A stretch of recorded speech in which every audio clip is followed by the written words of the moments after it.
is a review and adoption of the minutes. Does anyone want to say anything about it? Move to adopt. Second. Okay. Aye? Aye. Unanimous. Okay, at this point, we're going to go into closed session. Wait a minute, let me see what time. The Texas Forensic Science Commission will go into closed session at this time pursuant to the Texas Open Meetings Act on Agenda Item 2 concerning administrative update to receive legal advice from its attorney under Section 551.071 of the Open Meetings Act. All members of the public and staff are requested to leave the meeting room at this time. The time is 8:37. Okay, the commission now is reconvened in open session at 9:04. Are there any motions on the agenda item 2 concerning administrative update? I'll just give a brief update about the budget in particular. Up until now, every year, we set aside about 33 or 34% of our salaries for fringe. That's pretty typical. What I just found out from the new finance director for the College of Criminal Justice, which is who administers all of our budget, is that in fact, there is a fund called the One Fund, which is a state fund where if you get your funding out of the state's general appropriation, that fund should pay for 60 some odd, they're not sure of the exact number, but 60-something% of the fringe, so that we shouldn't have been paying that. The College of Criminal Justice was taking those funds out. I'm not sure, frankly, what happened to those funds, if they rolled back to the state or what has happened until now. But the new director has told me that we only have to set aside 34% of our salaries. I'm sorry, 34% of the 34% is what the commission will pay. 1/3. Right, and so the commission, I think, is going to be able to release some of the funds that are currently set aside. What Lee and I did, to be on the safe side, is to set aside 100% of fringe. Because what I don't want to have, I've heard so many different answers on this particular issue. I don't want to get to, say, July and have them say, oh, what happened to, you're supposed to be paying your fringe. Where's your money? Now you're going to be, underfunded, and that would be a nightmare. So I'm still waiting. Apparently the controller at Sam Houston is still working out with the state comptroller's office some of the details of these numbers. And so to be on the safe side, we just went ahead and set aside 100% fringe. But I think at the next meeting, we'll be able to come back and release some of that fringe to the tune of probably about $30,000, which is a significant amount of money with a budget this size. But I don't want to do that until I'm 100% confident that that money really is available to us and I get it in writing. I don't know how many of you were here way back when I first got hired, but it's not that, it's only 4 years, but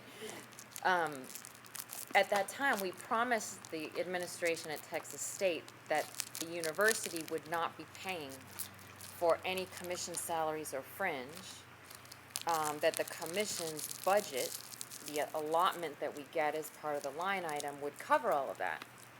And so I really hesitate to release funds before we know for sure. So I'll have a further report. Did you ever give that in writing, or there was an understanding? We gave it in writing. We signed a letter back to Dr. Gomez when I first got hired. Do you remember originally I was a contract attorney for the Right. commission? And then when you rolled me over as an employee, there was a document that Dr. Gomez and I both signed. And part of that document said that the university was not gonna be left picking up fringe of commission salaries. But shouldn't the university have advised us that that's already paid for, this 2/3? Yes, So they failed to do that. yes. So where did the money all go for the past 4 years? I'm trying to figure that out. Yeah. I'm sure it is all back to general fund, but Mhm. when mistakes like that are made out of their problem, not ours, shouldn't the money be sent back to the commission? So I think the way it works is on the fiscal year, if the money's not used, it goes back to the state. And so I think probably what has happened, and I'm trying to get this in writing from them, but the explanation I'm getting is that though we envision the funds as this one nice little lump of $500,000 a year that goes into the commission's budget, it actually is part of a much larger pool. And so, my understanding from the new financial director is that the money rolled back into the university's general appropriation, which I'm not sure if they spent it or it went back to the state or what. I just don't know the answer. It'd be good to track that money down. Yes, That's a lot of money. yeah. I'm trying to do that, yes. Yeah, you're talking about $50,000 to $60,000 a year times 4 is $250,000. Well, it would be 2/3 of the 50,000 each year.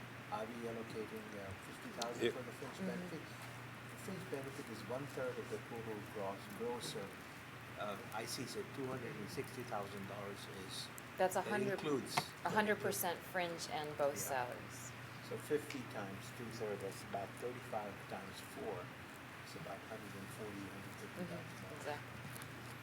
So I'm trying to get an explanation of this, and to get an understanding of where those funds went. And I'm pretty sure they rolled back into the college.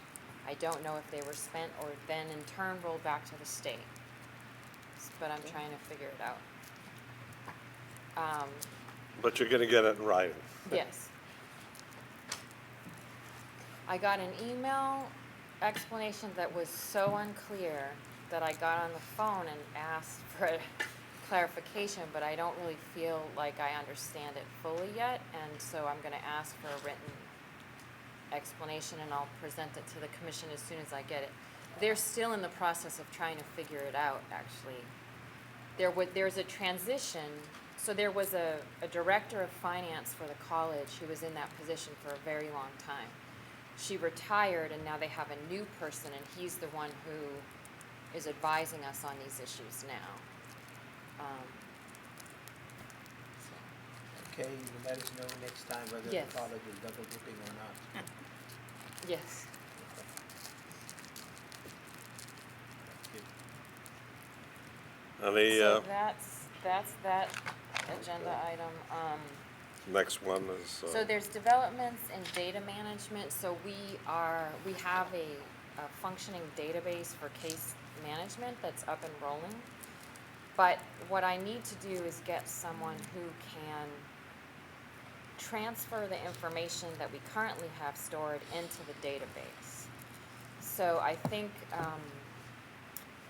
one of the things I would like the commission to consider is hiring an administrative person to help with that process.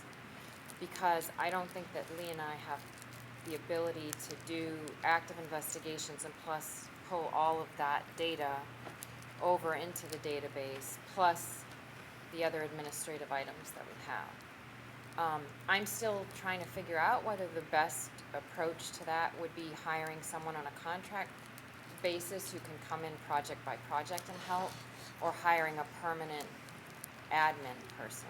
My only hesitation about hiring someone permanently is that then, you're paying fringe and all of that, and if the legislature decides that they wanna reduce the budget, then you're in a tough position. But I do think we're gonna need some help, especially with data management. Was there a downside to starting with a contract position and then, you know, at some point deciding that you need a full-time administrator? I don't think so, but, people have different theories about that, you know, whether, I mean, I know people who work for other companies doing similar type work that we could use, and then if they do a good job and we wanna turn it into a full-time position, I do have, information about comparable positions that are funded at Sam Houston and the ranges for those positions. If you did it on a contract basis, you could also see how frequently you needed them, kind of like Richard was saying, and then you would be able to justify if the frequency really was such that it's almost full-time. Mm-hmm. And at least give the legislature some examples of how much time is needed and what it involved. That seems like the way to do it. Yeah. I mean, to do it with an eye towards, as we get it, if we had a contract person to do it, to keep careful track of, make sure that we're able to justify and explain the total number of hours and the projects they did so that we could then justify it and support it, and it might even be considered in the next budget, so. In review of the other item, you've got money freed up, so, to get a contract person. Yes, we, assuming that, That works that the out. latest information is the right information, then we would have money released from Fringe Right. to cover it. So would you want us to approve a contract position, or for the commission to give you approval to move forward with a contract position between now and the next commission meeting, and then report back? Yeah, that would be helpful, and I can report back on what the contract entails, you know, the number of hours, the hourly rate. Job description. Job description, all that. Do you want to Because make a it doesn't motion? make sense to delay it. I mean, Right. You have an Yeah. immediate need for additional Mhm. support, and I think that we're all aware that commission staff work really hard and very long hours, and I think a lot of the time that Lynn dedicates to her job is administrative rather than necessarily her area of expertise, so Make a Right. motion. I'll make a Me- motion that we allow Lynn to pursue a contract position with the residual, up to the amount of the residual funds that we have I available. second that. Aye, Aye. nay, unanimous. The final thing that we have in this item is upgrading our copier, which I know is really, probably you don't care about it, but it's super exciting for us because the copier is going to allow us to do these type of projects a lot more easily. So we are supposed to go and have like a teach-in session with the copier people. I mean, this is really Do you sophisticated. want to buy it outright or do you lease it? Lease. So we're gonna change our lease to upgrade from what we currently have, which we've been told is not fast enough, et cetera, et cetera. So we will give you an update on what we decide to go with at the next meeting. Your budget will reflect the new lease. But it's a fairly significant expense as far as our regular expenses go. So, Item 3 then. yes. So moving on to item 3, Pat Johnson retired at the end of August after 42 years of service. And Brady Mills is here with us. He was appointed the new Deputy Assistant Director for DPS over the crime laboratories, all of the regional labs and the Austin lab. So you all know Brady? Okay. So we envision a continued collaborative relationship with DPS, and we're sad to see Pat go, but happy that Brady is in that spot. Do you have any? I would just echo what you said. I think that Pat made great strides to partner with the commission. I think we've had a great partnership, and see us continuing that into the future. Would note that kind of did a risk assessment over the last month, and most of our risk is background driven, so we're working on that and continuing to build that. We also saw that there's a different reporting mechanism in the labs. We're talking to our critical body, we're talking to the commission, so we changed our policies a little bit to reflect that we are talking to us about labs, so our critical body. perhaps there was a little uptick in the previous quarters, self-disclosures. Comment on that. You can talk about that. The thing. A few of us had wanted to put a small gift together for Pat Johnson. So if you'd like to contribute to that, just let me know after the meeting, and we'll do something nice for him. So. Great idea. The other thing is that Dr. DeMaio had mentioned to me that we might consider using Pat as a resource in the future on discrete projects as a subject matter expert and consultant. So that's just something to keep in mind, that I talked to him briefly about that. He just, he hasn't been retired for that long. I think he's had a bunch of projects around the house to do that his wife had waiting for him, but You may be reveling in the opportunity. so he might. His wife may be more agreeable.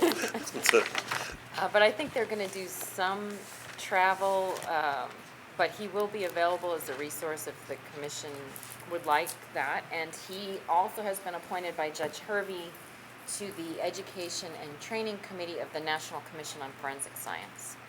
So he's helping in that respect as well.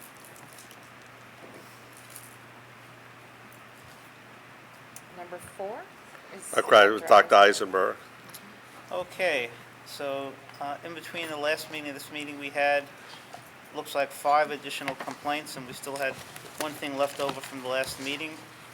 Complaint number 14-16 was the initial disclosure by the Houston Forensic Science Center regarding the omission of an analyst in terms of failing to omit the processing of a true reagent blank, handling and processing of a reagent blank.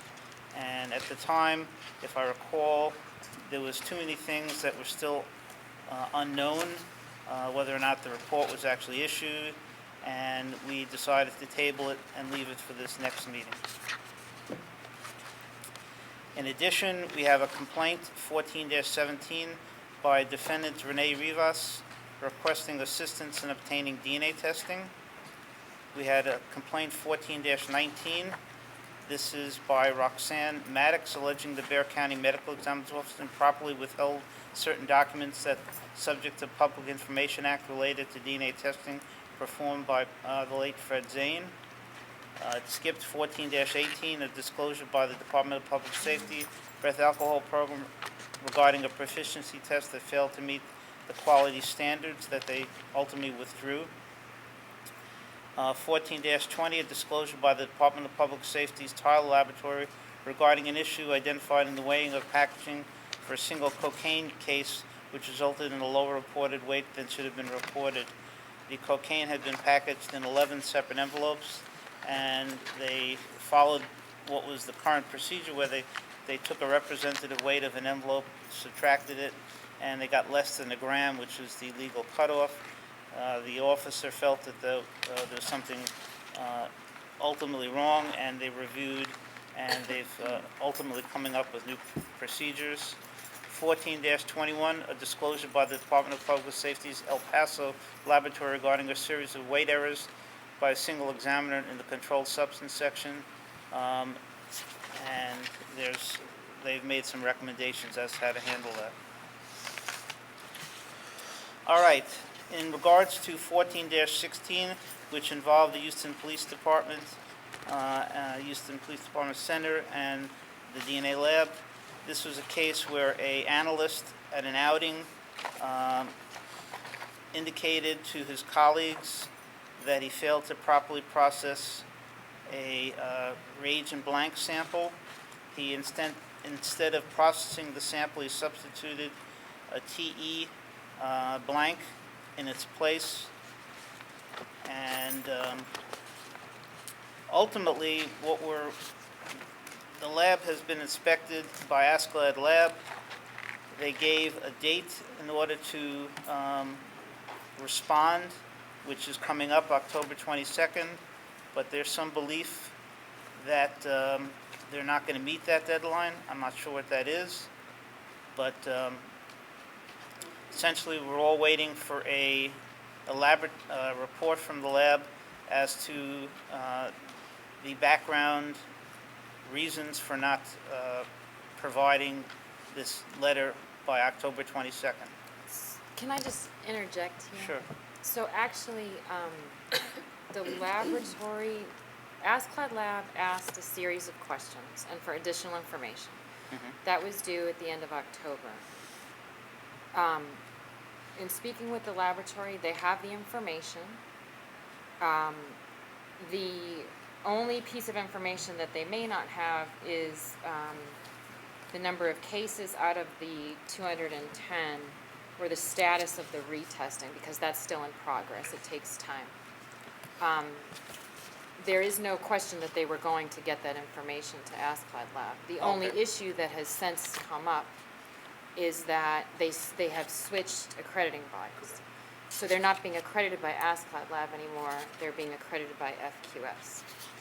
But, in speaking with the laboratory, they informed me that they will provide the same information that was intended for Askclad Lab, to the commission, and I imagine to their new accrediting body if that is part of the process. So the only issue is timing, which is the information was not requested to be submitted until after this meeting. And so there's no reason why they should have had it until that time, and I think they have most of it ready to go anyway. Does that make sense? And so my initial thought was that it's quite a bit of information that they've been asked for, including the results of retesting in fairly complex type of cases. So my initial thought was that we should see what that information is and make an assessment of that. So we can table this case to Until January last, meeting? yeah, Unless you see a reason not to. no, I think we got to give them an opportunity to produce the letter, and if not, understand the reasons why the letter's not being produced. And Irma's here, and I don't think there's any question that they're going to provide the information. Like I mentioned, the only thing we're doing is updating one document, and spreadsheet on testing, everything's ready to go. Okay. So I would propose a motion to table 1416 until the January meeting. Second. Aye, Aye. nay? Okay, carried. All right. One of the new complaints is 14-17, Rivas versus the Cameron County DA's office. The 103rd District Court in Cameron County found the defendant Rene Rivas guilty of 1 count of assault and 1 count of sexual assault. He was given a sentence of 20 years in prison for both crimes. Rivas has filed several pro se appeals that have been denied. The chief complaint is to the commission alleges no DNA testing was done on any of the items from the alleged incident. Allegedly, the victim refused a rape kit and subsequent analysis. Rivas alleges the state had insufficient evidence to convict him and asked the commission to assist him in his pursuing a Chapter 64 claim for DNA testing. There was no complaint alleging any type of negligent misconduct related to any forensic analysis, and it's been recommended that we should dismiss this complaint. Second? Second. Aye, Aye. nay? Okay, 14-19 was complaint against the Bear County Medical Examiner's Office. Can you hold on one Yeah, second? Oh, yeah, okay. I have to excuse myself on this one. So, okay. So Go ahead. Dr. Meyer recuses himself. yes. Complainant Roxanne Maddox states that on January 14th, 2014, she requested certain records and documents from the Bear County Medical Examiner's Office for DNA analysis performed by Fred Zane in the 1991 sexual assault case. Maddox alleges Bear County withheld response to documents from her in the response to the request. No, Alan is here. She requests the commission assist her in obtaining the documents. Again, preliminary recommendation is that the complainant does not allege any negligence and/or misconduct related to the DNA analysis referenced in the complaint. We had forwarded the complaint to Timothy Fallon, who's here, and in sum, the county attorney for the crime laboratory represents that responsive documents were provided. The commission has no jurisdiction to challenge that the assertion. The commission should direct staff to refer the complainant to the Texas Attorney General's Open Records Division. The Attorney General has exclusive jurisdiction over complaints regarding inadequate or complete responses by entities subject to the Personal Information Act. I move we dismiss the complaint. Second? Aye. Aye. Well, can you second if No. you're? No, I didn't. No, I Okay. said Oh, second. okay. Asking for someone to second. Okay. Okay, it was second and then voted on unanimously. Right. Except for Dr. Maya, who recused. Oh, Yes. right. All right, the fourth complaint, 14-18, it was against a disclosure, breath alcohol program disclosure. The disclosure explains that DPS issued certain proficiency test samples to various technical supervisors throughout the state, both DPS and non-DPS, that were not, the product not produced as a certified reference material, CRM, as required by DPS policy in their manual OSD-CAL-01, Section 7C. Upon realizing the mistake, DPS invalidated the particular proficiency test and notified all affected technical supervisors throughout the state. The DPS also notified all technical supervisors that they'll evaluate any results from the non-compliant test. As a part of the corrective action, DPS reviewed its policy on CRM with the test preparer. The agency is in the process of preparing and reissuing a corrected proficiency test to all affected technical supervisors. The laboratory also conducted a retroactive review of the 2013 proficiency test sample to ensure it met the requirements of accreditation, found it to be in compliance. Given the information provided, the staff believes the commission should issue a letter to the Office of Scientific Director stating that no further action is required. Do I have any motions? Motion? Aye. Aye. Nay. Okay. Can I just raise one issue about this?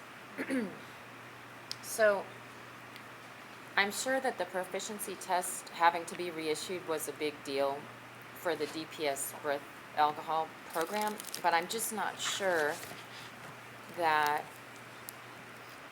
absent a situation where you have a proficiency test involving some lack of integrity on the part of an examiner or something like that, I don't know that we needed to get this disclosure. And so I would like the commission to discuss that a little bit, and if you think that we didn't need to get it, then we should maybe say that to the department so that they understand that for the future when trying to, because ultimately it is a judgment call for the laboratories. And so it would be good to be able to give them a little bit more guidance. And the way we get guidance is by going through this exercise over and over and over again, essentially. You know, my thought is if it doesn't involve any cases, it's just that they're setting up testing. They realized their setup wasn't right, so they readjusted and corrected it. It really doesn't concern us because it's not as you said, it's not involving anybody or hurting anybody. Well, I think it highlights the differences that we have between different organizations where DPS historically have been very open and Right. transparent, and I think that probably every non-conformance that they report to their accrediting body comes to us as well in that sort of context of transparency, whereas the same is not true for other labs where we experience delays and Lynn experiences difficulty receiving information and getting information. So I think that DPS should be commended for their transparency. I think really they're a model for many of the other labs in the state and probably in the country. I think that their proactive stance and the speed with which they implement corrective actions doesn't take us a great deal of time because when we receive them, it's very clear that they've been very effective in terms of root cause analysis and swift implementation of corrective action. But so I wouldn't discourage them from doing it, but I think that they should be commended on their transparency and the way that they're clearly dealing with some of these routine quality issues. I think we could write a letter that describes that and also, at the same time, just address the issue of, proficiency testing absent an integrity issue with an examiner or the laboratory as a whole. Really, those don't need to come to us. I would agree. I think they should report to us, like, don't necessarily to us. Alan Yeah. wants to say something. Show negligence or misconduct. Right. Tim? Alan, I want to say that Bear County does not report all corrective action reports to this committee. It's not understanding that fell under the statute. And I don't feel that that shows any lack of transparency on your part. Oh, no, not at all, and I think that's not the point that I'm making. Well, the statement that you made was laboratories who don't report all corrective actions, somehow that was a lack of transparency on those laboratories' part as opposed to those who No, I think actually what I said was that in the course of some investigations, the commission actually has experiences difficulty and delays obtaining information. And so there's a clear difference between working with some agencies such as DPS and others. I don't think that all corrective actions should come to this commission. That's clearly not within the scope or jurisdiction of this commission, so I just want to be clear on that. And also, it's not good use of time for the commissioners. it would be helpful to the laboratories to clarify that as what Lynn has stated, because I was just asking why do y'all do that? Because they doing it, we not doing it, puts us in a light, an unfavorable light. Why don't we do it? Our understanding is it's not required, it's not part of the scope of this commission. he's right.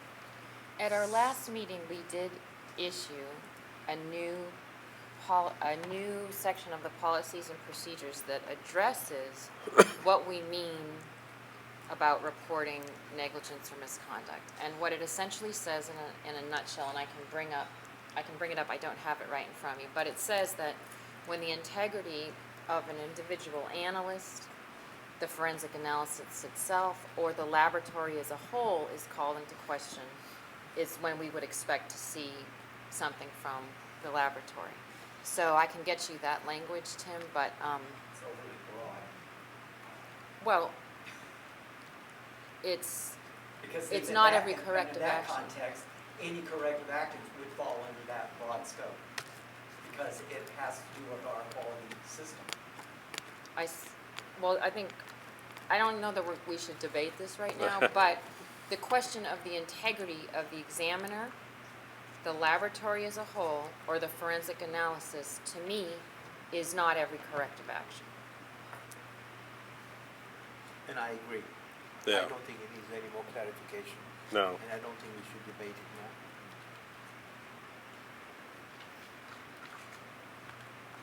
All right, I guess we can move on Right. to Okay, the next complaint is 14-20, a self-disclosure by the DPS Tyler Laboratory. And back in September, Skylar Hearn, the Assistant Director of the Texas Department of Public Safety, provided a verbal disclosure regarding controlled substance weight issues identified in two of the DPS regional laboratories, Tyler and El Paso. This specific one refers to the Tyler Laboratory. This is a weight issue in weighing cocaine that was distributed amongst 11 separate Ziploc bags. According to the description of the incident in the laboratory's quality action plan, there were 3 different sizes of Ziploc bags, 2 1x5 by 1x7 inch bags, 6 1 by 1.25 inch bags, and 2 1 by 1.75 inch bags. The analyst first weighed all the bags and then contents and found the total weight of packaging to be 3.703 grams. The analyst then emptied the contents of one of the larger size bags and weighed it. The weight was 0.273 grams. The analyst multiplied the weight of the largest bag by 11 and subtracted the total number from the gross weight, resulting in a total net weight for the cocaine of 0.7 grams. This was below the 1 gram weight limit, and the officer involved felt as though the weight was not correct. He resubmitted the case for analysis on May 16th of 2014, and the laboratory determined that the tar weight, by removing all the contents of every bag and weighing all of the empty bags together, the original gross weight of 3.703 grams was used along with the new tar of 2.062 grams to calculate the net weight for the amended report. Based on this approach to the weighing the bags, the net weight of the cocaine was determined to be 1.62 grams over the 1 gram penalty cutoff, and an amended report was issued for the case with the corrected weight. The laboratory's SOP at the time allows an analyst to use the weight of the largest bag when multiple bags are present, and in fact, according to the QAP, it was common practice to do so in other labs.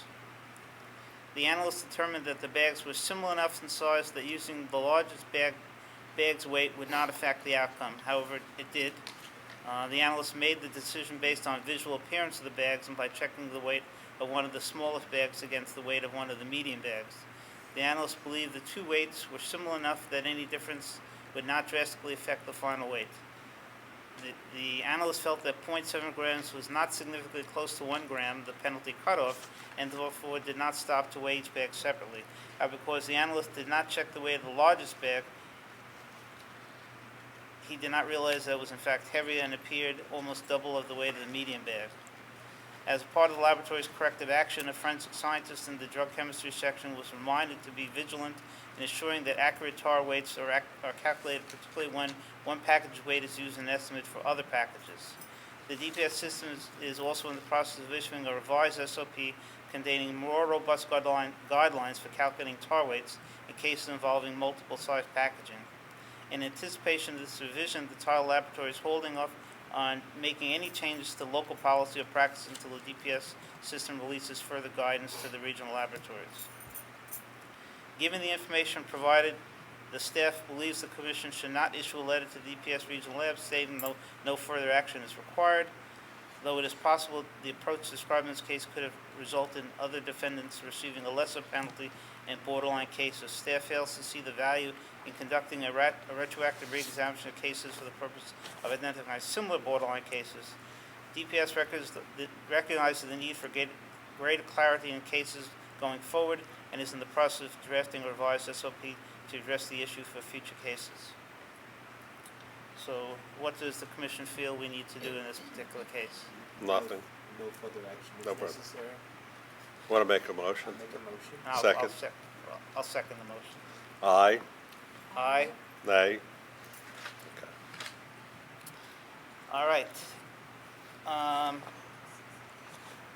Okay, so now we have the other self-disclosure, 14-21. This is against the El Paso DPS lab.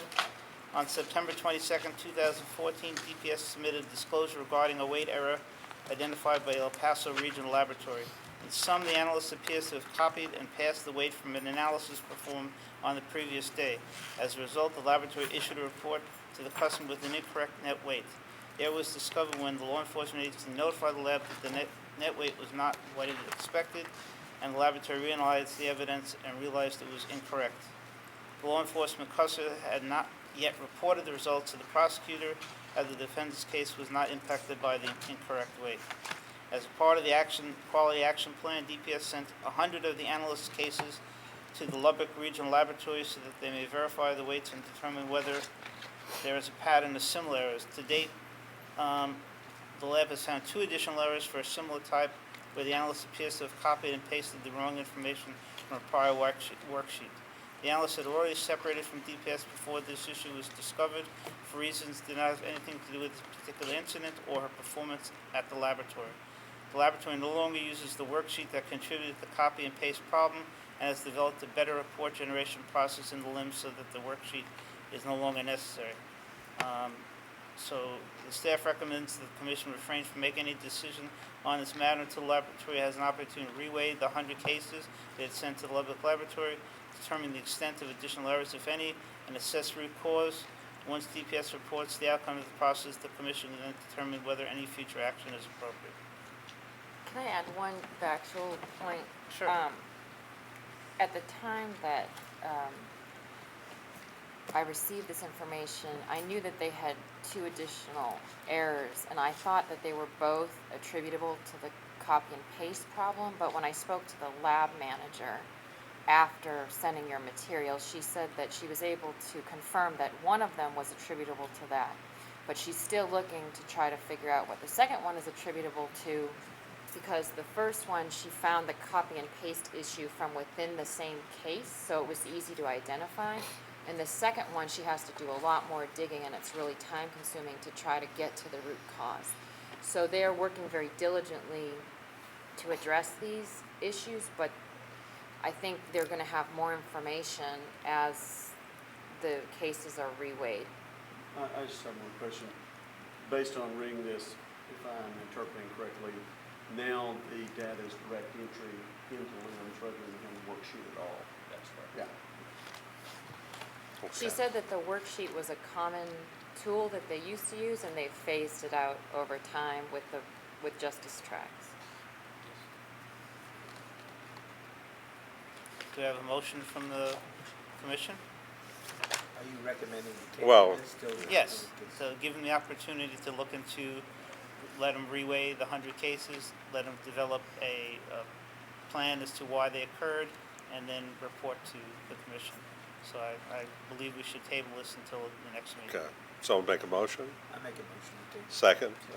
Second. Aye? Aye. Nay?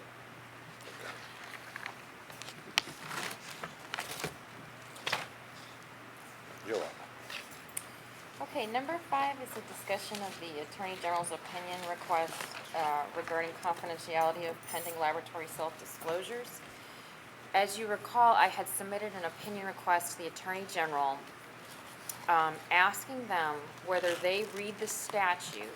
So we have a new confidentiality provision as part of our statute that allows the commission to withhold information it gets during the course of an investigation until the final report is released.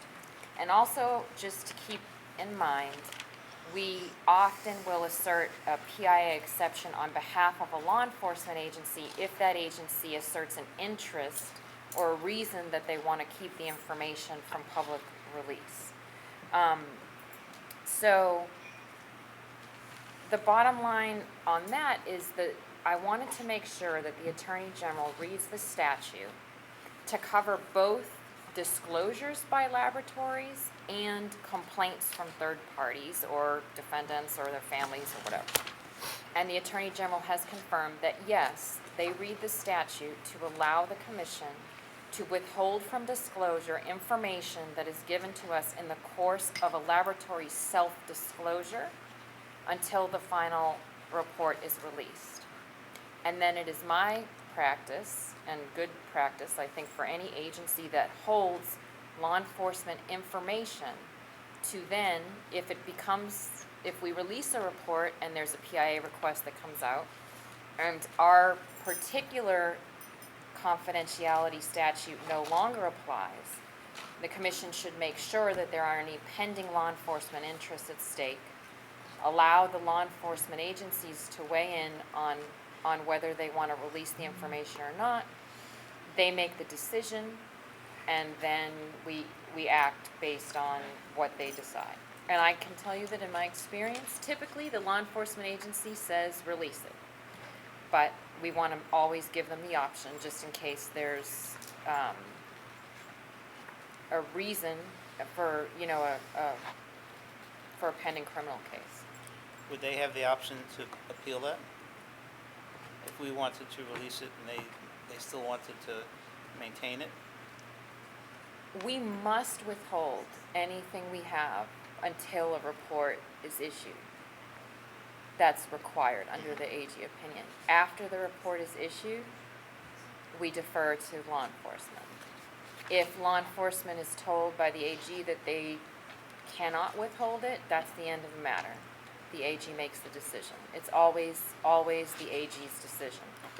Even in cases where we get a PIA request and we want to withhold, what we do is we withhold, we let the requester know that we're withholding based on our own statute, but we have to send it all to the AG, and they have to tell us that we read the statute right, that we can withhold this information.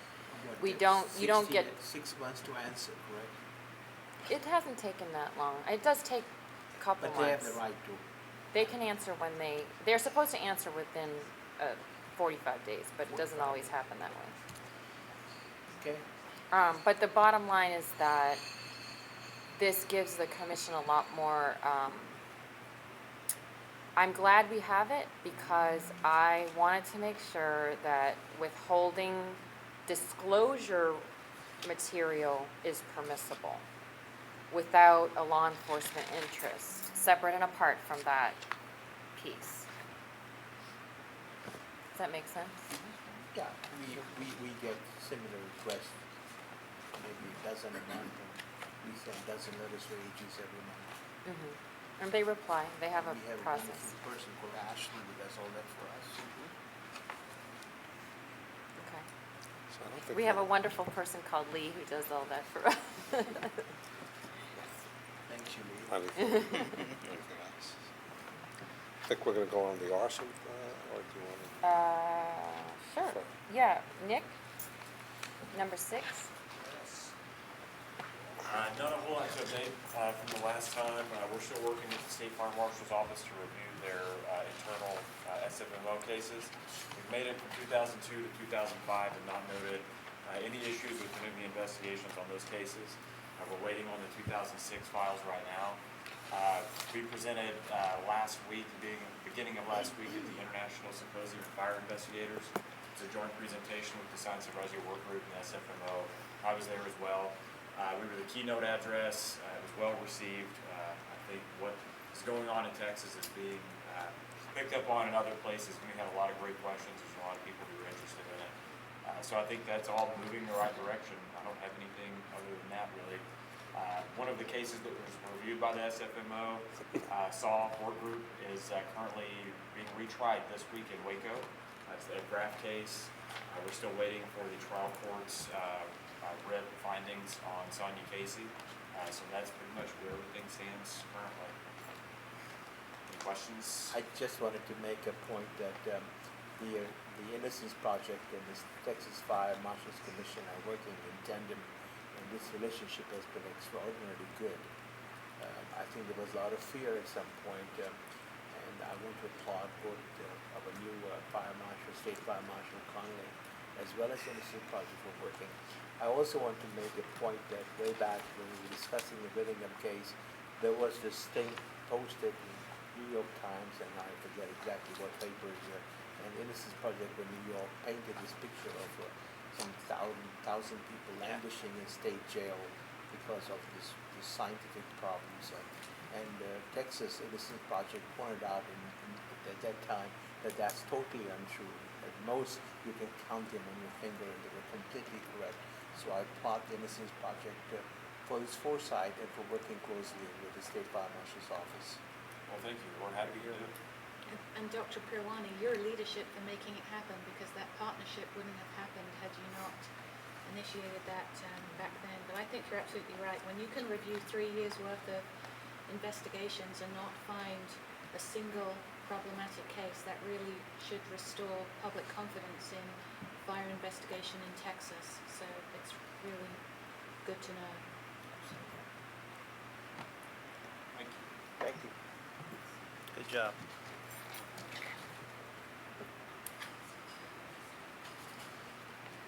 Number 7 is hair microscopy. It's, Do you want me you, to just go Doc- ahead with that? Okay. Sure, and So we actually have 2 members of the hair microscopy panel, 3, I'm sorry, 3 here with us.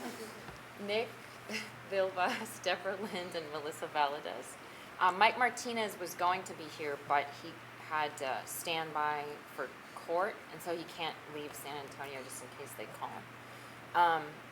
But the bottom line is that we're making progress. We don't have any action items for the commission to vote on, but we do have a report. I'll give a very brief summation and then turn it over to the folks here.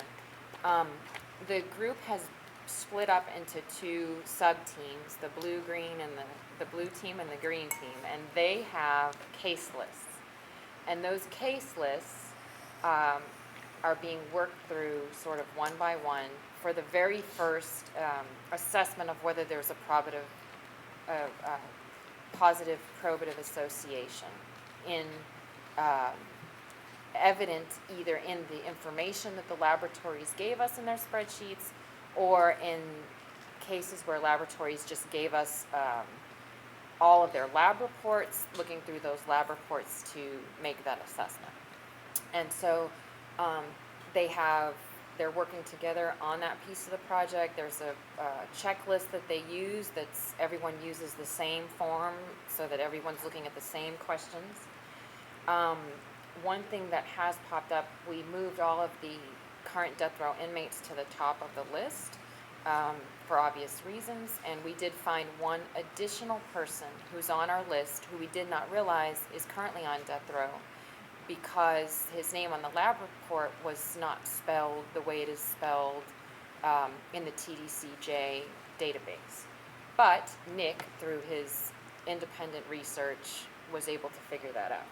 So we are now, we just literally yesterday got a CD or a DVD with the transcript for that case. So I'm about to send that transcript out to the team, and then they're going to review that as top priority and add that to our discussion for the next meeting.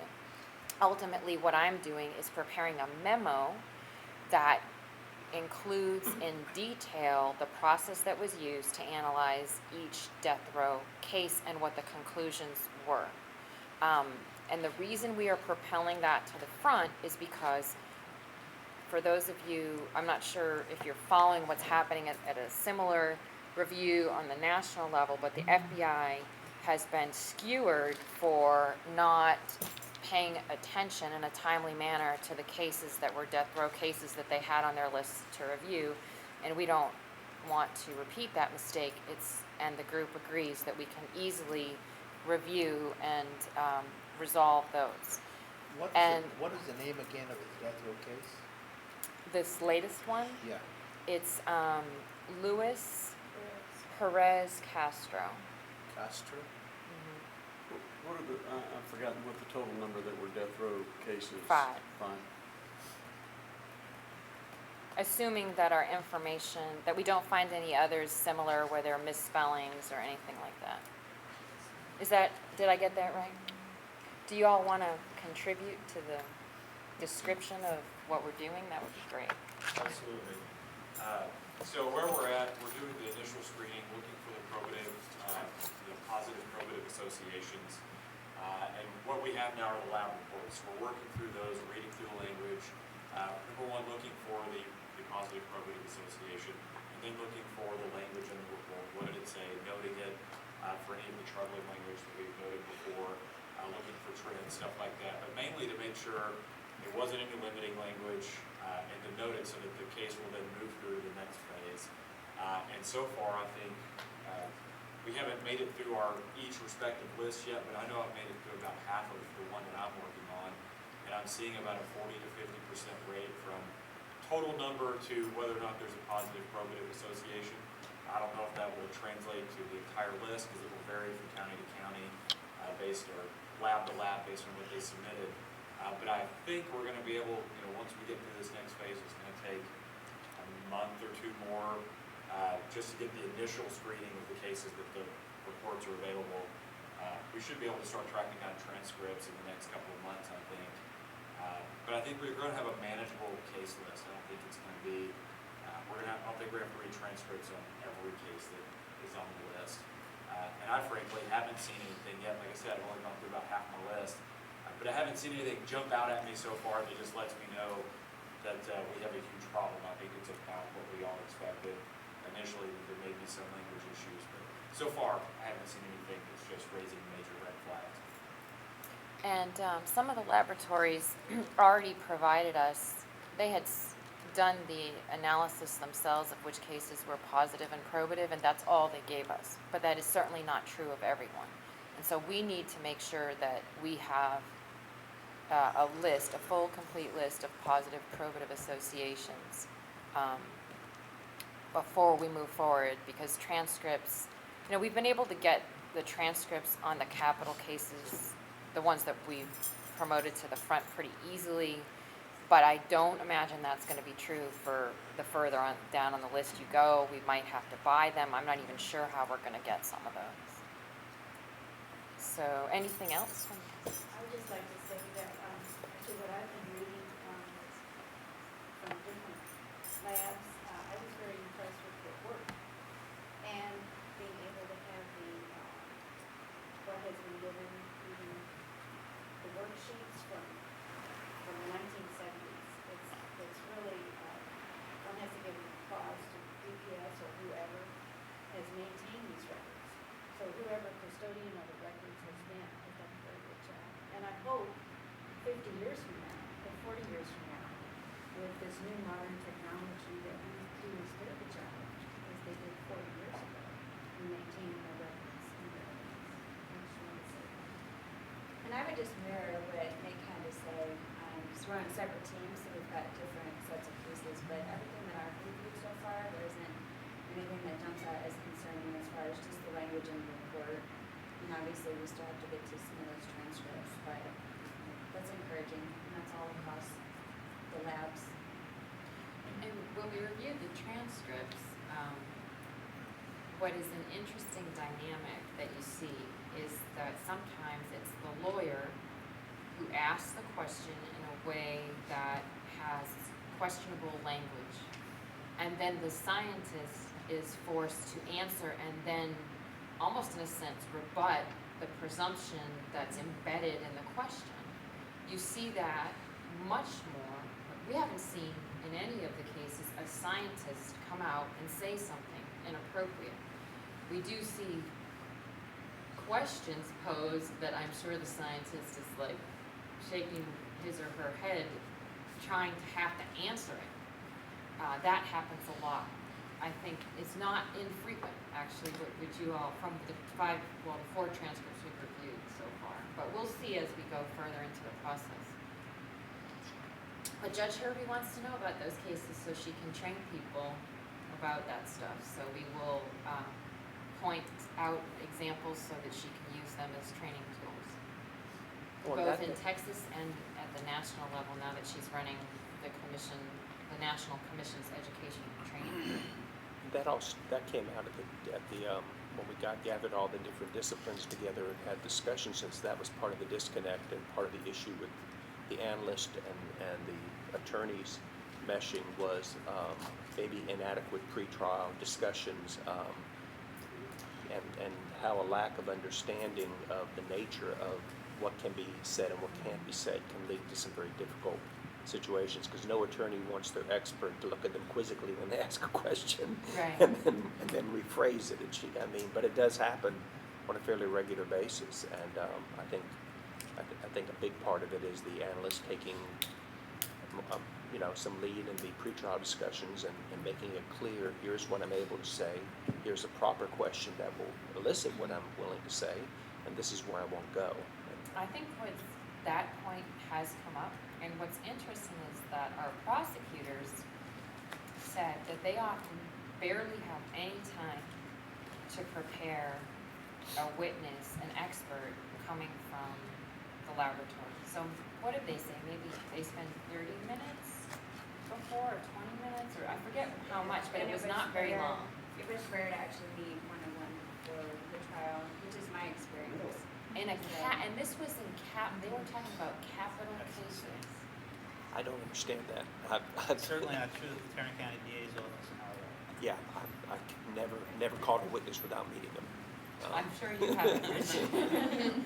But they were saying, right, that yeah, that they don't always have that opportunity.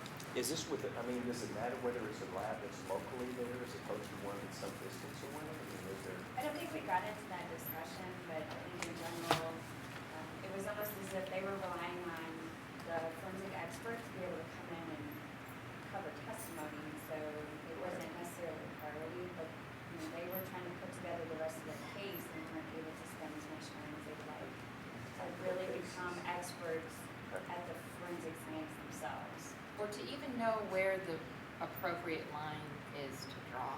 I mean, they said they don't take the time to learn that. They don't have the time to learn that. And so I think what you see as a result is that the overstep is on the part of the lawyer, not the scientist. And it's an interesting phenomenon. And it's not just limited to hair microscopy. Those of us that testify in cases know. already know this. It's not uncommon for attorneys to put witnesses on cold. They've never talked to them. I think the medical examiners, it's almost routine. Sometimes. Even the crime lab people, you know. It depends on cases, it's straightforward, single gunshot, and they probably will not talk to you because they know you so well, they've been working with you Right. so long. But if it's a complicated case, it's more than likely they will have a pre-trial conference. Yeah, hopefully.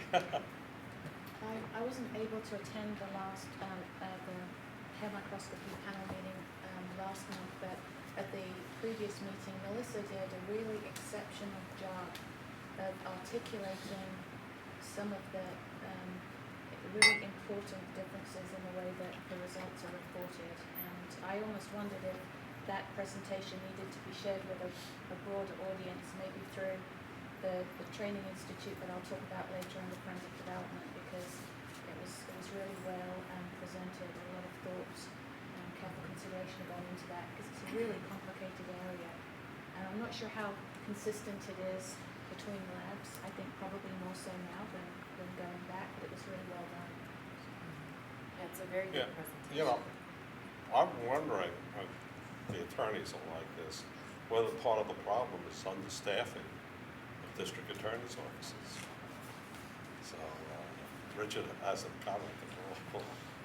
I mean, I don't know if it's so much, again, I think that, I don't know if it's so much a staffing issue.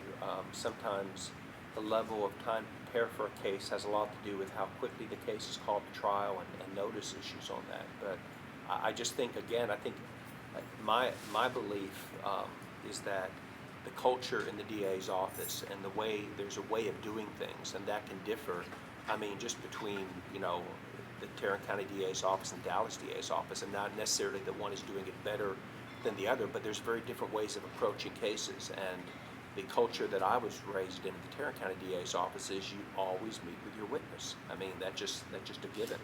And Dr. Perwani, I've called him a number of times on cases, and I'm fairly confident that even on pretty straightforward matters, I've never called him without meeting him, just because I don't understand the science, and I want to make sure I don't ask an improper question, but I think it is an area that warrants some training, and I think it's the obligation of the DA's offices to start at the very beginning, as simple, starting with breath testing. Again, you know, misdemeanor attorneys, they deal with that every single day, but we just don't call witnesses without meeting with them. I mean, you can do a certain amount electronically through questions and answers. You certainly don't go into trial without knowing the proper question to ask and knowing exactly what the answer is going to be. And I think the other side of that, and where it continues to come up, is in cross-examination, because that's part of the art of cross-examination, is phrasing things in such a way that you're hopefully going to get an answer that the expert did not mean to say. And I think that's the other side of the coin, that sometimes the analysts are not vetted properly before they're brought into the courtroom, and they're under the misapprehension that they're about to have a honest, open dialogue about science, and that's not at all what's about to happen. What's about to happen is there's one side that is going to seek to get them to say things in a hard record that are not what they meant to say, and I think all of this kind of leads, that's part of the problem when you try to mix law with science, is that it isn't, your jury is not scientific peers.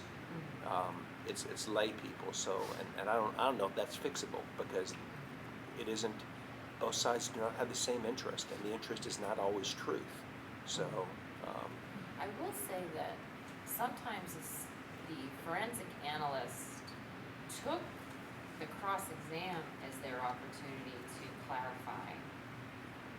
They tried to do it during the direct, but it was more challenging, and so during cross, they elaborated a little bit more. Don't you think that we saw that for sure? and the proper response by the defense attorney is normally objection unresponsive to my question, and trying to get the court to insist they answer the question, and that's where the judges get involved in it too. That the judges need to make sure that expert witnesses have a opportunity to fully explain their answer, and that neither side cut them off from giving that explanation, because I've seen that happen. Where the court has, as opposed to ruling in a way that would advance what the expert wants to say, clarify before they get off the stand. I and think doesn't. that issue actually came up. Somebody said, ask the judge if you can explain. And somebody else said, that would never fly where we are, and then the analyst said that no one has ever, when I've asked for that, there's not a single judge who's ever told me, no, you Right. can't explain yourself. So I think it really varies from courtroom to courtroom, county to county. Yep. I mean, if you tell the judge, it's happened to me occasionally, where the defense attorney wants essentially yes or no answer. And I would turn to the judge and say that if I answer him, it will mislead the jury, Your Honor. So you want me to give a yes or no answer? And the judge would say, absolutely not, explain yourself, doctor. So it's not a difficult issue. The issues we have is indictment phase. I think the attorneys are so busy they don't consult the doctors prior to indictment. And from time to time, we go back and we re-indict the case. We had a recent case in our district court, so we couldn't prove what he was alleging. And so we had to go back and re-indict the case. Well, the guiding principles specifically tell us not to answer a question Not my yes, no, case. if it's going to mislead the jury. Have you ever seen British trial? No. The judge sometimes turns to the jury and explains what you said. Right. And I think when you're reading the testimonies, it'll be extremely clear whether or not the witness, whether or not what field it is, whether or not they're trying desperately to answer the question, and whether they're being boxed in, versus the witness, and I will call them the anomalous witness who is trying to help one side or the other. It will just be crystal clear when you're reading the transcripts for what that witness is, if that witness has an agenda. Because there will be all kinds of questions that will go back and forth between the witness. I don't understand. That's not what I said. It's not matched. It's consistent, and they'll be probing, the witness will be probing on how they want the answer because they're trying to be understood, as opposed to the witness that has an agenda, and that's who you're looking for. And so far, the only cases we've seen with that latter description are the FBI cases. But we still haven't gone through, we still need a lot of work to do. And we've reviewed, I don't remember the years for all these transcripts, but I think most of them came from the 80s. So we'll have the opportunity to review more recent cases and determine, is there a trend? Is our expert testimony and training, is that helping? Do we see a change in the questioning from the lawyers? And so keep in mind that we reviewed 5 transcripts and they represent a specific period in time, and we still have a bigger time frame to look at. Yes. So we'll have the opportunity to evaluate trends. Anything else from this? Do you guys have anything else on that? Okay, then we can go on to number 8. Ed? Okay, so. Do you anticipate us taking a bio break Yes. before lunch, since this next one might be a longer one? This one is super quick, and Oh, we can okay, take a sorry. break. So DPS does not have any, report for us on additional we'll call them the Salvador reanalysis cases at this time. They did at the last meeting, but they don't have any, issues to identify, and they continue to report to us every meeting, so we'll get another report next time. And Oh, one interesting thing that a Harris County DA's office attorney told me was that Jonathan Salvador was called to testify in Fort Bend County on one of these cases, and he pled the fifth. So, they continue to bring him to testify when they have to. I don't know if anything else will come of that, but that's the status, there. And he was no-billed, and I don't know if they're going to try to prosecute him in any other county or not. But that's the status, and DPS will continue to give us reports of their retesting. Unfortunately, the no bill really doesn't. I'm sure a defense attorney would say the fact that he was no bill does not prevent the case from being presented to another grand jury with new information. So I don't know if it's the basis for the fifth, but no bill doesn't close the door to that, to the vulnerability. If you were a defense attorney, you'd like him to take the fifth. Absolutely. So you wouldn't want the grand jury to indict him. So, anything else on that? Number 9, No, number 9 is also, wait, can we do one more? Oh, yeah, absolutely. so number 9 is, the TACLID had asked the commission to revise one of its, investigative reports. And we had discussed this at the last meeting. It's actually behind tab number 9. And if you recall, back when we were looking at the El Paso Police Department Crime Lab, one of the issues that was identified both by the commission and by DPS was that some recommendations had been made very early on in the laboratory's existence about which instruments they should purchase.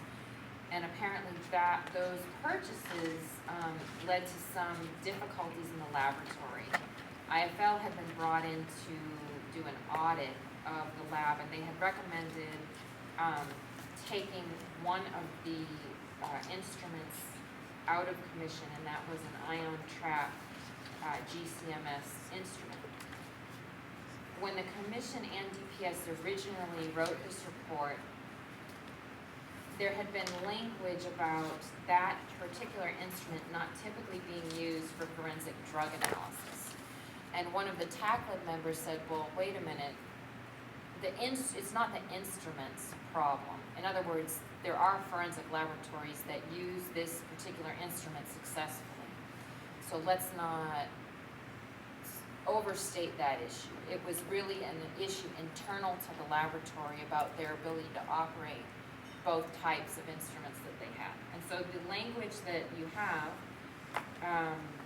clarifies that it's not that the instrument is not typically used for forensic drug testing, but rather, though other forensic laboratories do use the ion trap, it is not used as frequently as other types of instruments and was not the best choice for the El Paso PD crime lab.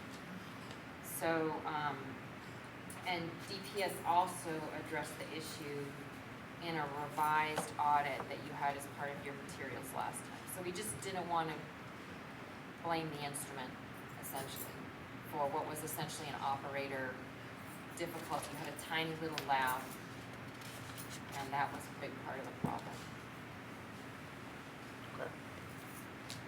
So we can release, if you all would maybe So is take there a vote. A motion to accept the Okay. revised language for the El Paso Police Department Crime Lab report? Someone second? Second. Aye. Aye. Nay?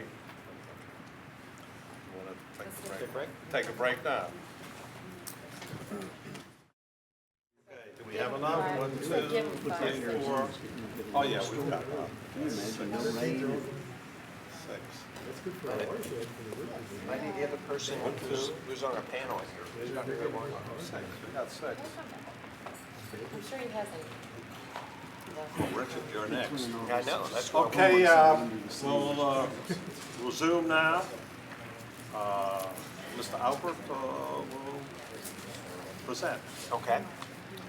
Well, I want to present what came of the investigative committee for case number 14-13.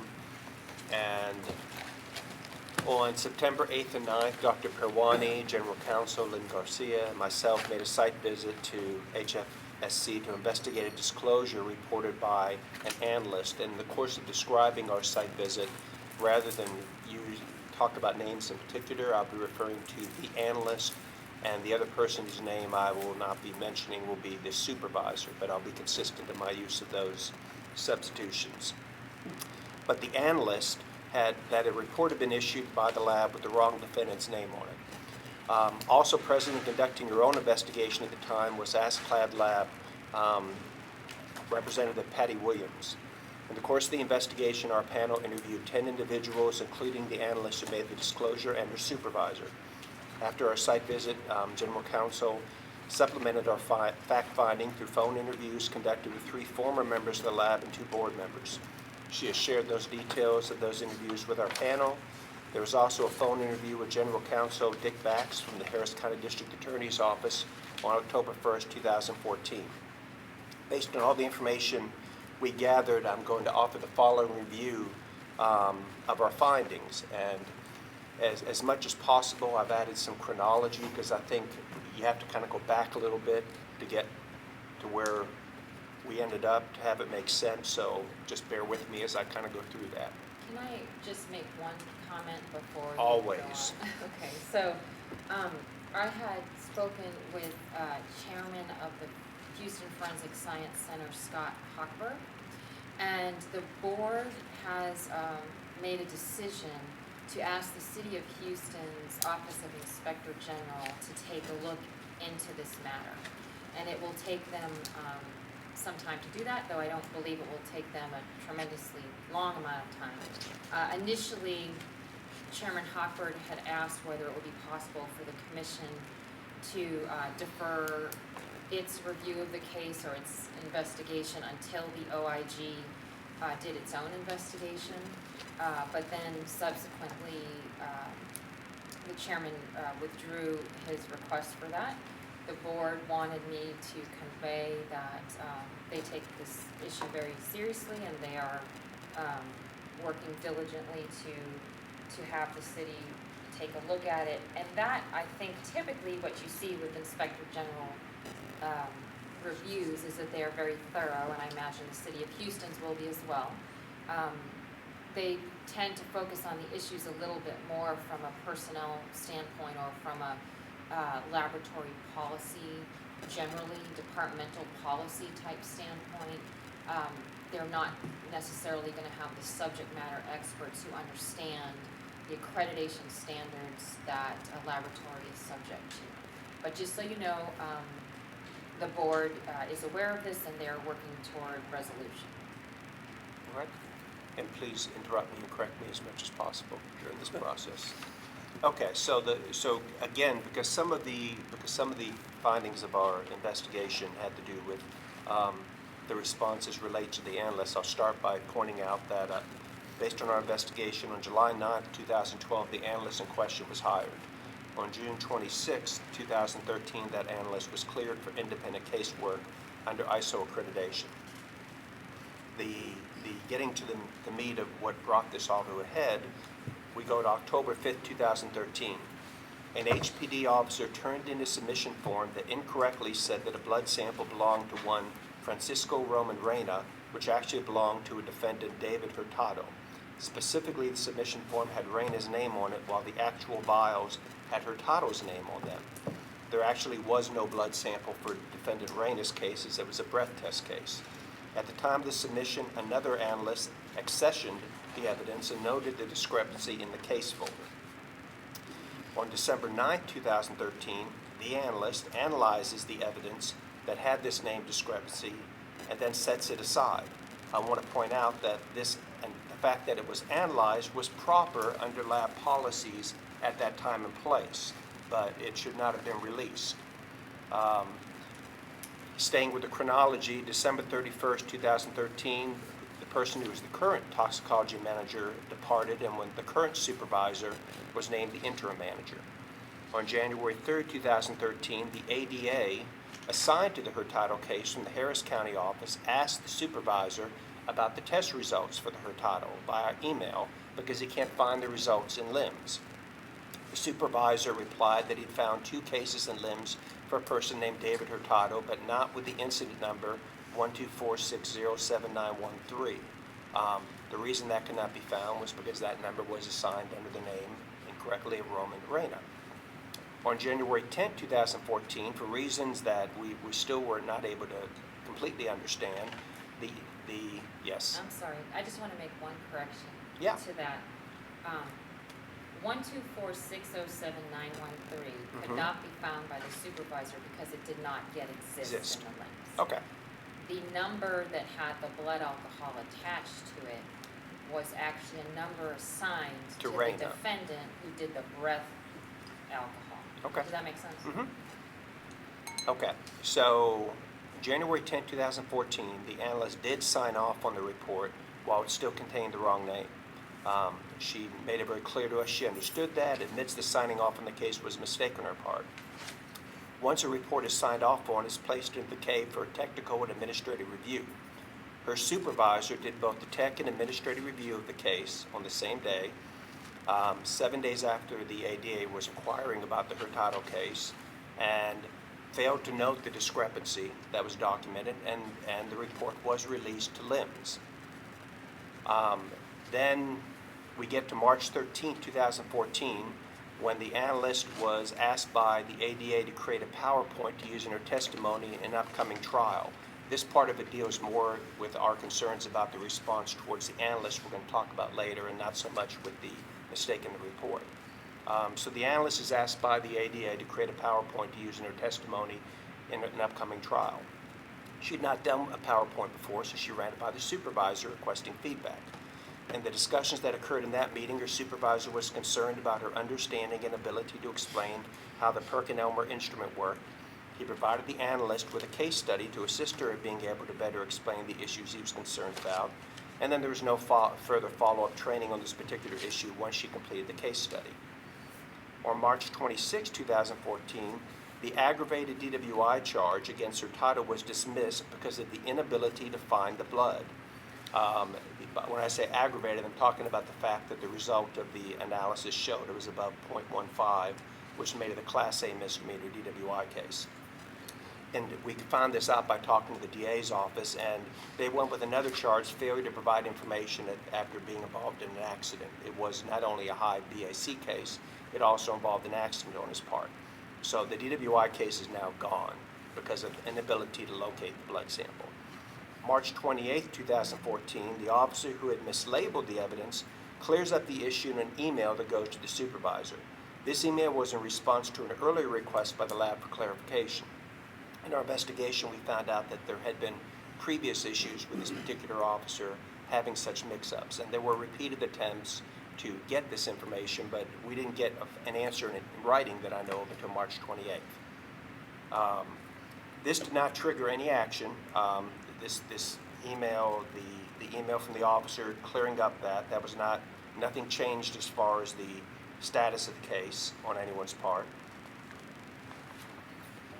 On April 15, 2014, the analyst is working in the evidence cooler and spots the blood alcohol tubes that have been set aside with a sticky note on them, researches the case in LIMS, and realizes the blood alcohol report with the wrong name was issued. So April 15, 2014 is the first time anyone noted that the report was in LIMS with the wrong name on it, and this was noted by the analyst. She immediately reports it to her chain of command, her supervisors. On April 15th, that same day, the supervisor confirms in LIMS that no customer has accessed the erroneous report and immediately withdraws the report. This report was under Reyna's name.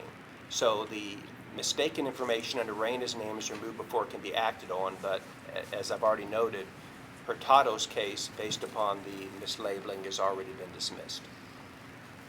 April 16, 2014, analyst was removed from doing any further casework.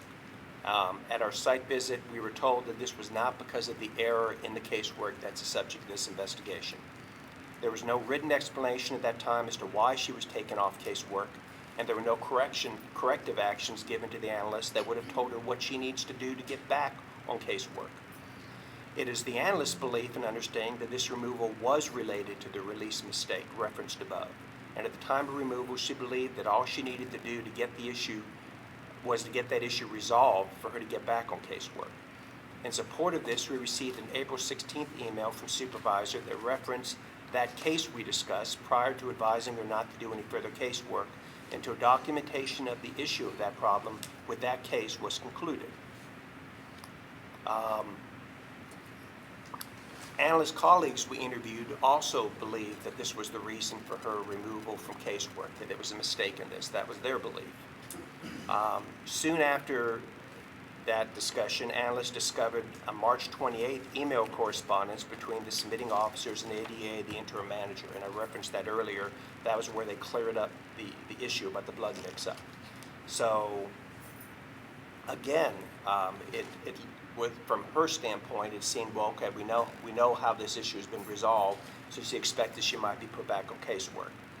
From April 16th through July 28th, 2014, there's a series of communications between the analyst and the supervisor and other individuals in the supervision of the lab regarding her removal from casework. Asking questions about when she could return to casework and questioning the failure to amend the erroneous report and the failure to issue a CAPA, which had not been done. April 29th and 30th, 2014 was the first time this analyst was ever called to court to testify. We found this to be significant because it was suggested by her supervisors that her testimony in court was one of the reasons she was removed from casework. And we failed to see how that is possible since her removal happened prior to her ever testifying in court.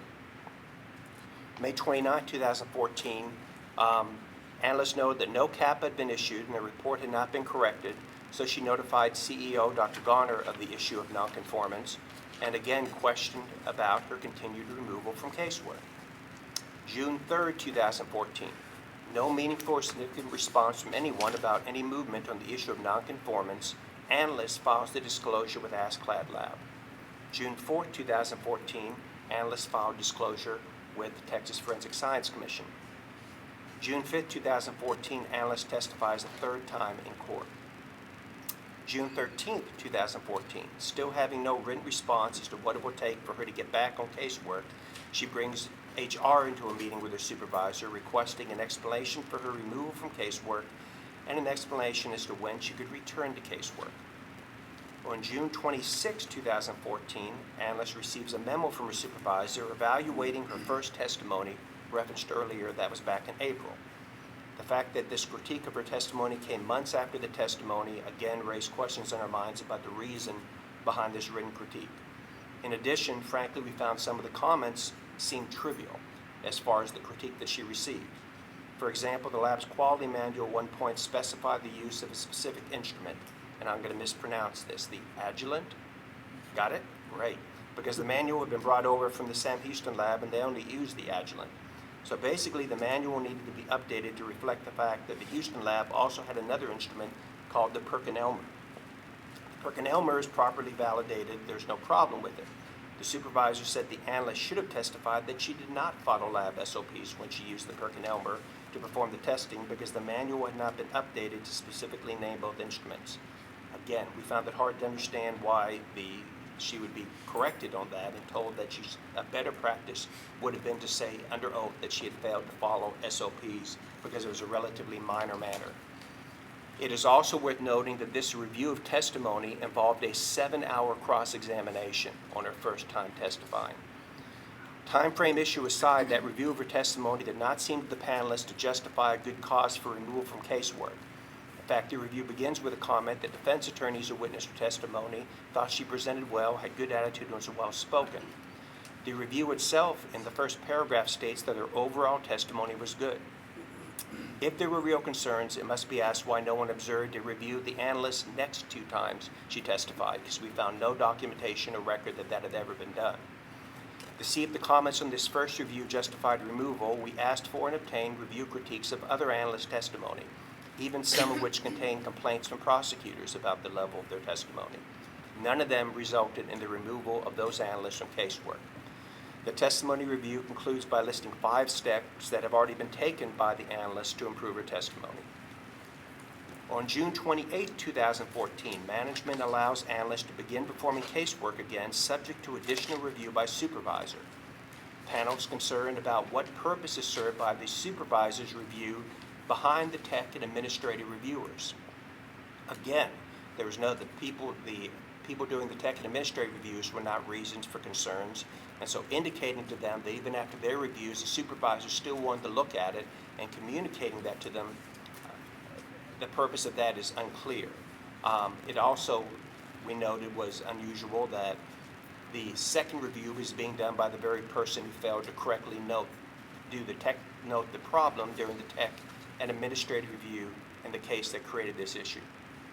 On August 1st, 2014, at the Commission quarterly meeting, we had a report from Irma Rios that indicated the analyst's testimony was the reason for her being removed from casework in mid-April. As previously pointed out, this does not mesh with the timeline in our opinion. She also mentioned that amended reports have been issued, which again we found out was she must have been misinformed because that was not the case. August 1st to 15, 2014, the lab issues a series of 3 amended reports regarding the Rayner case and the report by David Hurtado on August 15th. August 4, 2014, the analyst received a memo from her supervisor documenting her return to casework and laying out for the first time in writing what his concerns were.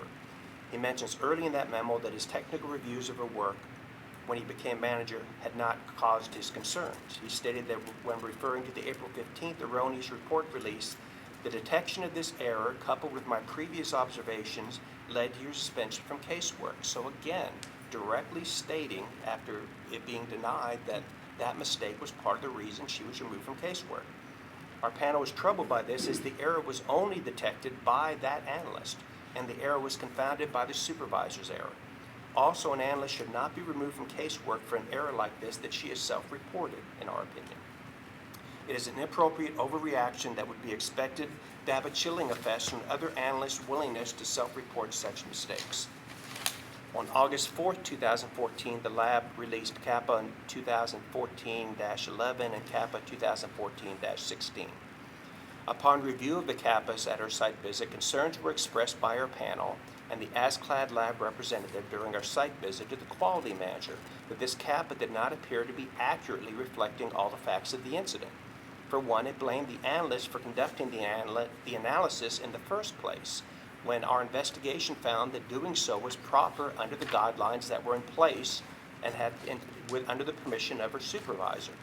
The CAPA cites analysts by name without likewise citing the name of the supervisor who dropped the ball on the tech and administrative review and failed to take any steps to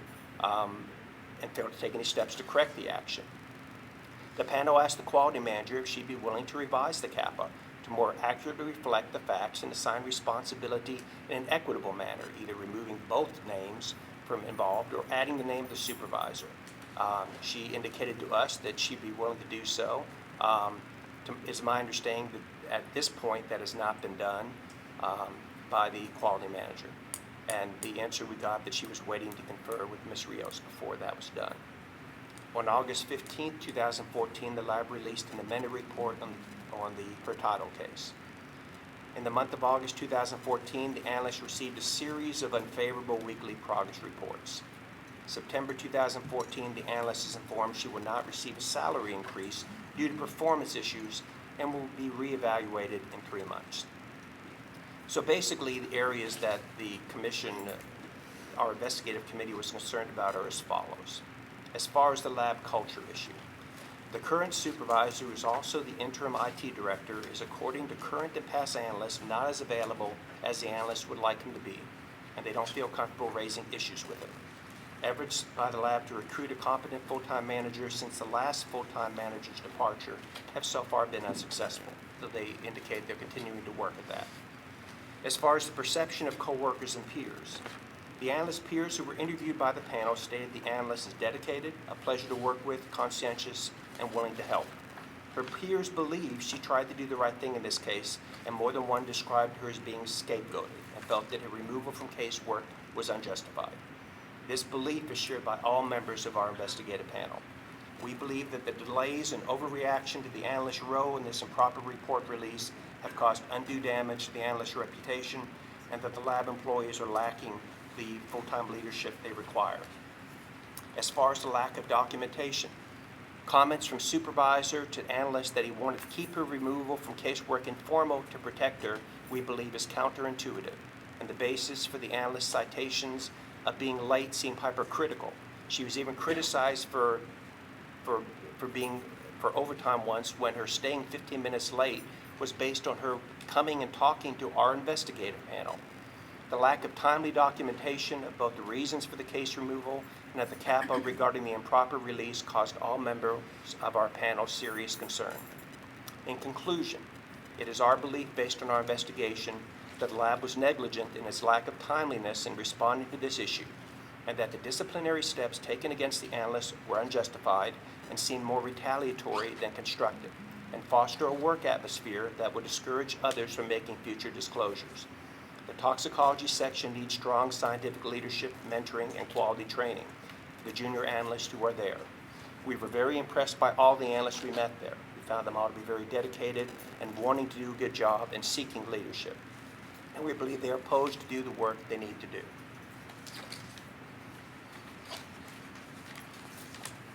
Dr. Trelawney, anything to add? No, I totally endorse what you said. I think we discussed this case at an earlier stage. I think the issue is not the analyst here. I think the issue is lack of scientific leadership.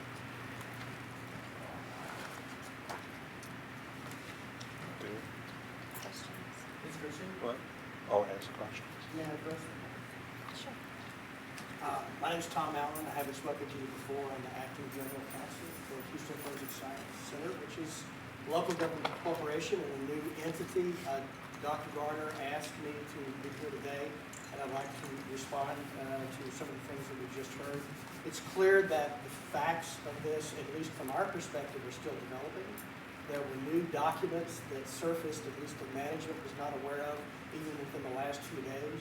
It would seem that at least some of the report that you just heard was based in part on telephone interviews, of which we are not aware of that, and perhaps some email exchanges of which we're not aware. So it may be that the commission has full access to all of the facts, or at least the allegations, but the corporation is not in that position and is still trying to gather information. We don't want to drag our feet on that. We are very interested in moving on this expeditiously.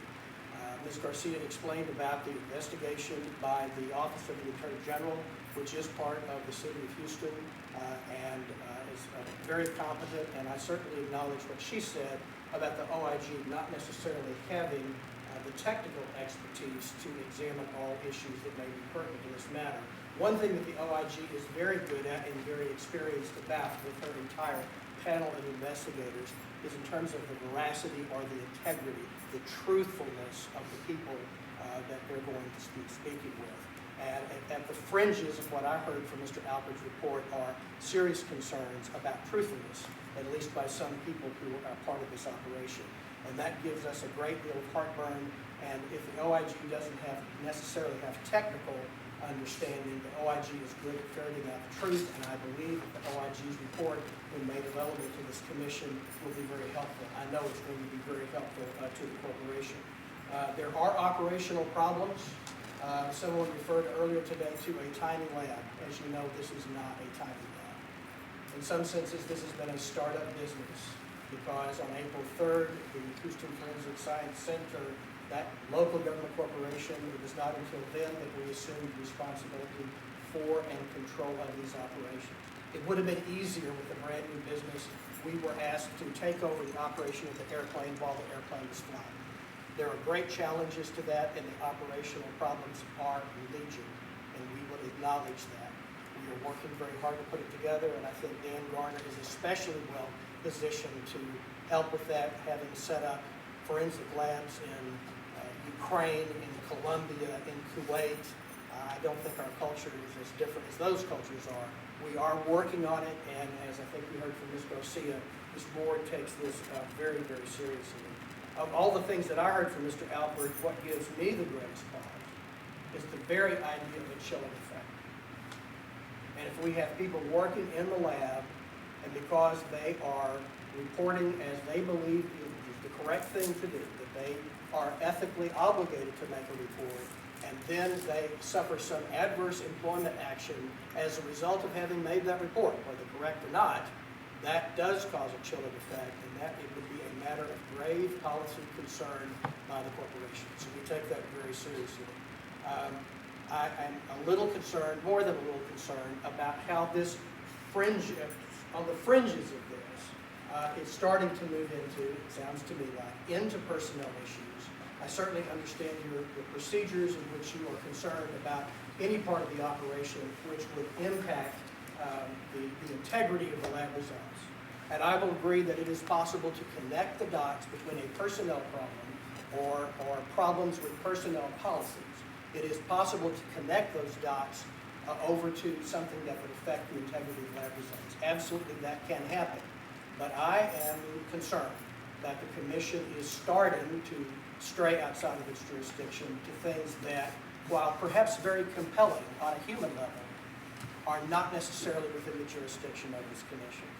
I believe that this fact situation is so complicated that what I expect to happen, what I know is going to happen, what I'm going to recommend is going to happen, is that there will be a written response that's going to come from the corporation, from the board of directors, to this commission, trying to address all of the points that were raised here today. Can I ask a question? How is it, I take it as far as the personnel matters, if the actions, if as we feared and as we saw some signs of, and we believe that the response by the lab supervisors was to actually retaliate against someone for disclosing this error, how is that not within the commission's jurisdiction? First, Mr. Albert, I don't concede that. You have. I'm not asking you to concede it. I'm just saying, go with me. Let's say hypothetically, if that was true, would you agree with me if that was true? If there is retaliation, I can connect those dots. Okay. To affect him because of that Okay. atmosphere that it creates. It certainly could affect the outcome of a forensic analysis. And again, obviously, we are not equipped to do a full investigation as an aspect of it, but I think it is proper for us to reflect that that is what we observed. And once the other investigation by OIG is done, perhaps it will either show that there's some basis for that or not, but it certainly wasn't our intent to go outside our jurisdiction.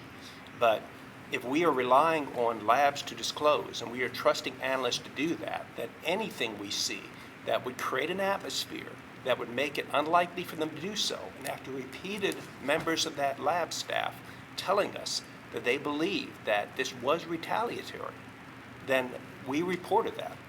So in no means was I indicating, and I don't think I said that any firm conclusion was reached. That was our impression, and that those were our concerns. And we think it's proper to express those concerns to this panel, and we think that it's proper to express them to the people that are watching the work of the laboratory. And that was our intent. And your comments are completely consistent with what I said gave me the most heartburn. Okay. What gave me the most heartburn is the chilling effect. Okay. And I understand it. And the fact is that your employees have conveyed to the commission that they feel that there is retaliatory and that actions, and that they're obviously feel that their ability to convey information is impeded by the culture of the laboratory. And on that very point, I mean, I was made aware of something by our general counsel today as far as the latest response, as far as release conversations, getting information from the analysts. Can you relate that to the panel? When we were on site, and this is commonly the case, we asked different people we interviewed for documents to help support our fact finding. And we asked the analyst herself, we asked her supervisor, we asked the quality manager, we asked a number of people. In compliance with our request and the request of ASCLD Lab, which is the accrediting body for the laboratory, Ms. Gooden provided us with documents. And I received an email last night where she was essentially reprimanded, for lack of a better word. It has come to my attention that you might have released confidential information on casework for which you did not seek proper authorization. Please review our quality assurance procedure and notify me when you have accomplished this task. Due date is no later than noon, Friday, October 10th. Let me know if you have any questions. So I'm not quite sure. I understand conveying the point, if a regulatory authority or the accrediting body asks you for documents, please let me know so that we can keep track of the documents or something like that. But that type of email raises concern. She did what we asked her to do. And she did what we asked her to do in the context of a pending investigation where we were on site, and it looks like that's not favorably viewed. May I respond? Sure. There are all sorts of ways even to interpret that email, which I just learned about very recently. But one thing that is going on is I heard concern expressed from this commission this morning acknowledging the problems of ongoing criminal investigation and protecting such data from disclosure. It is extremely important that our people understand that even in responding to the commission, there may be obligations to protect certain information, not entire documents, but to redact certain information from documents before produced. It is essential that our people understand that those procedures have to be followed. Are those procedures as crystal clear as they should be? Almost certainly not. And what happens in this instance is I think that admonition in another circumstance would probably not have drawn attention, but because it is just one more thread in a very large tapestry, then that email is probably viewed in that, and I can understand why. And again, you're right. I mean, in by itself, it would not raise concerns, but even up to this point, and we reported what our concerns were before we left the site there. There are better ways to explain that and word that. If the lab has already put on notice that we have concerns about the way this analyst is being dealt with, and that it seems to be that that the responses and the critique of this analyst seems to be more stringent and more than is necessarily called for by the actions, in our opinion, then to have that is some indication that no one, at least the person who sent that email, was not listening to us. There's lots of different ways that the concern about release of information can be conveyed in a better manner. And when there's already this level of concern, it would seem like the way to do it would be in a way that would ease the concerns, not add to the concerns of the analyst. Could that also be interpreted as attempting to intimidate a witness to the investigation? Yes. Thank you. Could I'd like to thank council for presenting. I think it's probably smart from a business standpoint that they send you up here. And I think Well, we'll see about that. yeah, and I think, and you certainly seem to be articulate in doing your job. But in a comment with what you were talking about, none of us are interested in doing HR because we have plenty of that to have to deal with anyway. But when you do your investigation, certain things become revealed, and based on what I've seen here, I think from your standpoint, you have some things ahead for you to do some research on that might improve the functioning at your organization. But I do appreciate your comments. But I do believe this was a well-done investigation by the committee, and sometimes two organizations may have to come to a point where they just happen to disagree. I wanted to express my concern that if the analyst had notified a concern to the Forensic Science Commission, I think the management would not have investigated that. It also concerns me that it took them 4 months to really come to this point and admit that there should be an investigation conducted, and information that we gathered in 2 days, management would have gathered it 4 months ago, as a matter of fact. So they neglected to do all those things. I think they're talking to the analyst, and I'm one of those that was concerned of their concerns that this is a retaliation. And I think the culture in the lab is very detrimental to a good scientific investigation. I am convinced that there is a lot of work to be done in that lab as far as the lab culture is concerned. And I think the analysts that you have, your lab, the Houston Forensic Science Center, is blessed with excellent resources and really dedicated analysts. I think the issues that that the panel feels is there's a lack of scientific leadership. And that's where the problems lie in your lab. Can I ask, when the panel was conducting the two-day investigation, was there any explanation for why it took so long to initiate the corrective actions? We have 2 corrective actions that were made available. Both are dated August 4th, and the problem was identified on April the 15th. Was there any explanation? Because this would have been a fairly simple corrective action. The problem was identified, a new report could have been issued. Was there any explanation for why it took from April through to August, when you were on site, to initiate corrective action?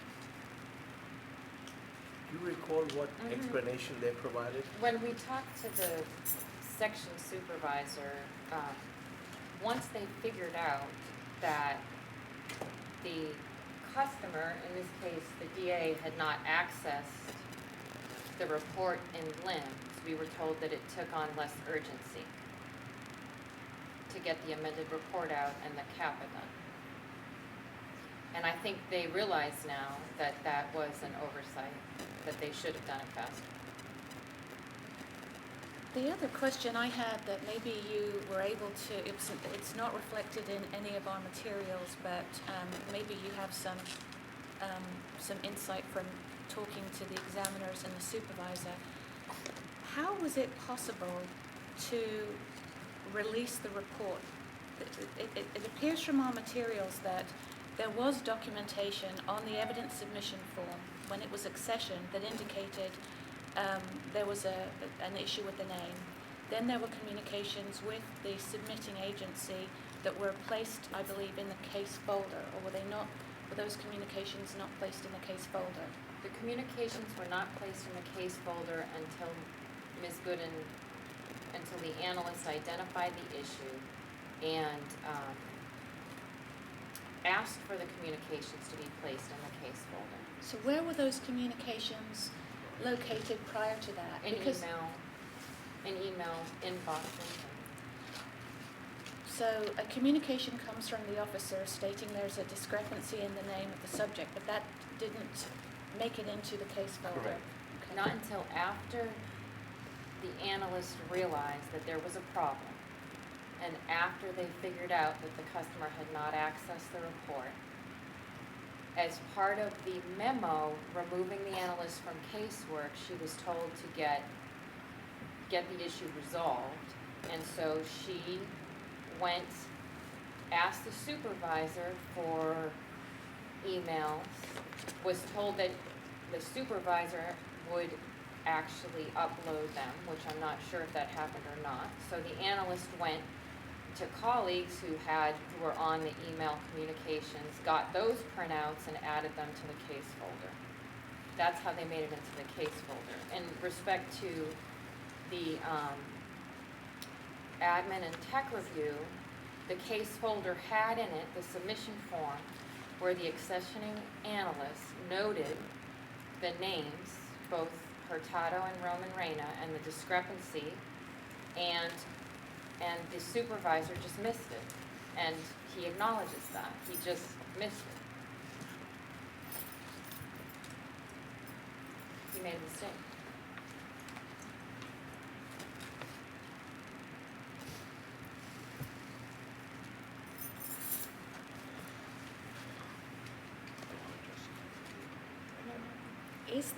Is there another corrective action that addresses this issue of, I mean, the corrective actions that we have seem to address the analysis. But is one of the major issues here not the fact that this report was released, technically and administratively reviewed, even though there was information in the case folder that indicated it had the incorrect defendant name? Yet there's no corrective action that seems to pertain to that issue. Was that something that you discussed during the visit? It's my understanding that they said there's a change of policy, and correct me if I'm wrong about this, that they have now that says that if there is this type of issue with the name mix-up, they will not do an analysis. Right? So that was a change in their policy that I guess if they're not going to do, if they don't do the analysis, it's impossible for a report to be issued with, when they have this kind of name mistake. So we were told that verbally, that was a policy change. And there are two corrective actions. One is on the incident itself, and the other one is on the lag and the corrective Right. action in the first place. And those are the two that we have. There may be a third, But not in existence. right, A third one may be created. right. Neither seem to address or do an adequate job of root cause analysis here. And I think that we see other examples where root cause analysis is pretty detailed and does in fact get to the root. But clearly, one of the challenges in this case is a failure in the technical and administrative review, which one assumes is because the person who was assuming those responsibilities, as it says in our materials, was really overstretched, was covering a lot of ground within the organization. Is that I think that that's fair? accurate. That's Was over absolutely IT and over the lab. I And mean, he admitted that to us openly, that he was overstretched. and I think part of the anticipated solution that I think everybody hopes is going to happen is the finding of a qualified lab director For the section. for the section. Mr. Chairman, one request. I would like to make available everything you have to the OIG. If you wish, you could provide it straight to the OIG. But I think it would facilitate her work if she has the benefit of everything you have. Dr. DeMayo is our chair, so I have no problem Excuse with me, it. Dr. I have no problem with it. So you want to make, I can do that.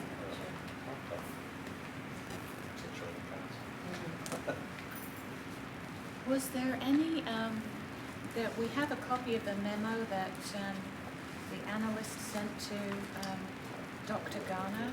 Was there an opportunity to talk to Dr. Garner about the contents of that memo? I think the memo was sent by the analyst on May 29th.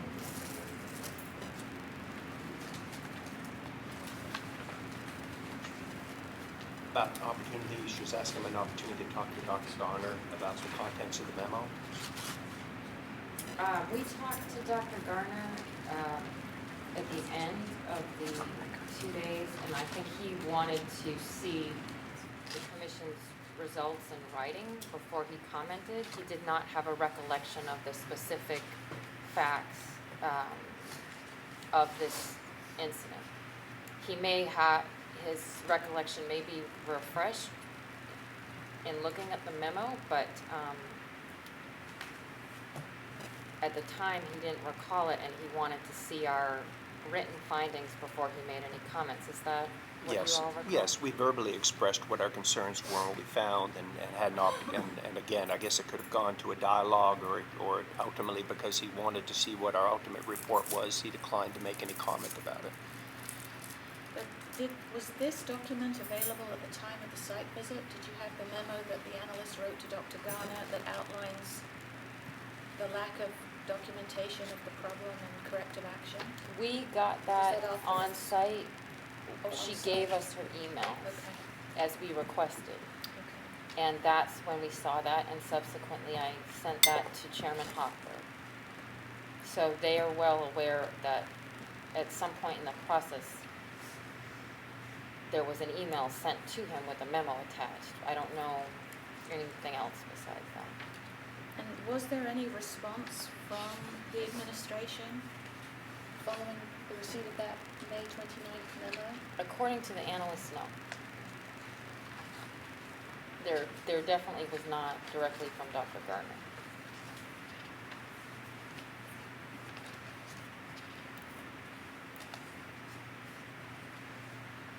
Any other comments?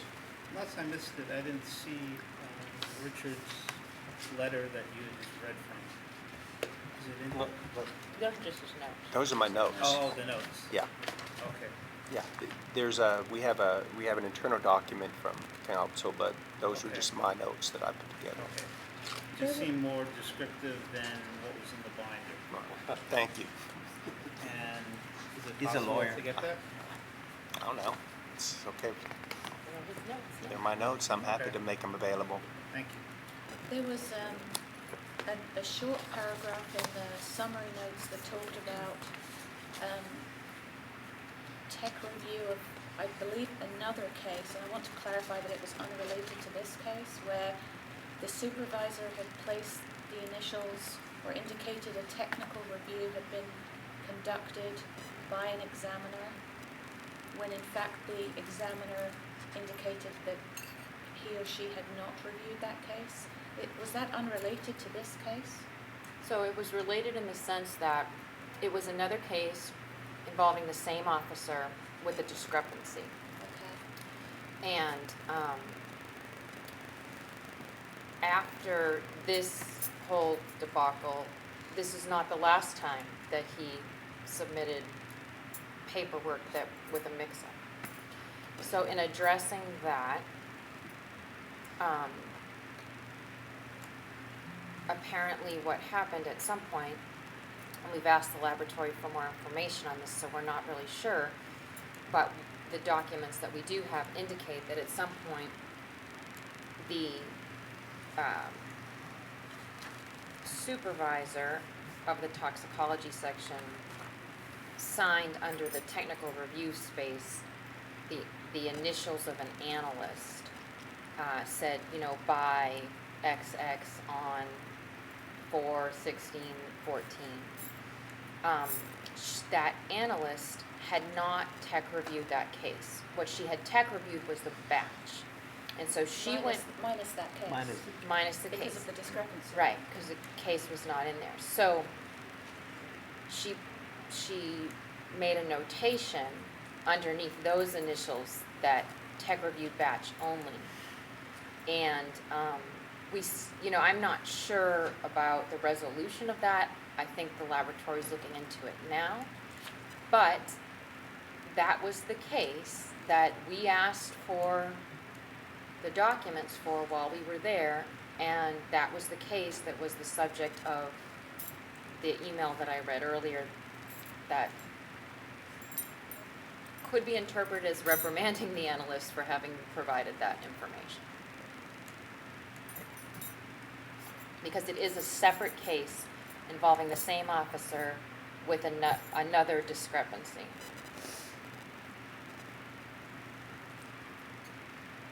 Any other comments? Richard, do you want to make a motion? Well, I mean, I think the position of the investigative committee was that this is a case of negligence, the lack of timeliness in responding to this particular issue, and I leave it to the people in charge of the labs whether or not the behavior towards the analysts would constitute a separate ground of negligence, or whether that's an issue we just leave to see what the OIG does. But I think there's the lack of timeliness in responding to the issue as far as the error and creating a COPPA to resolve that was negligent.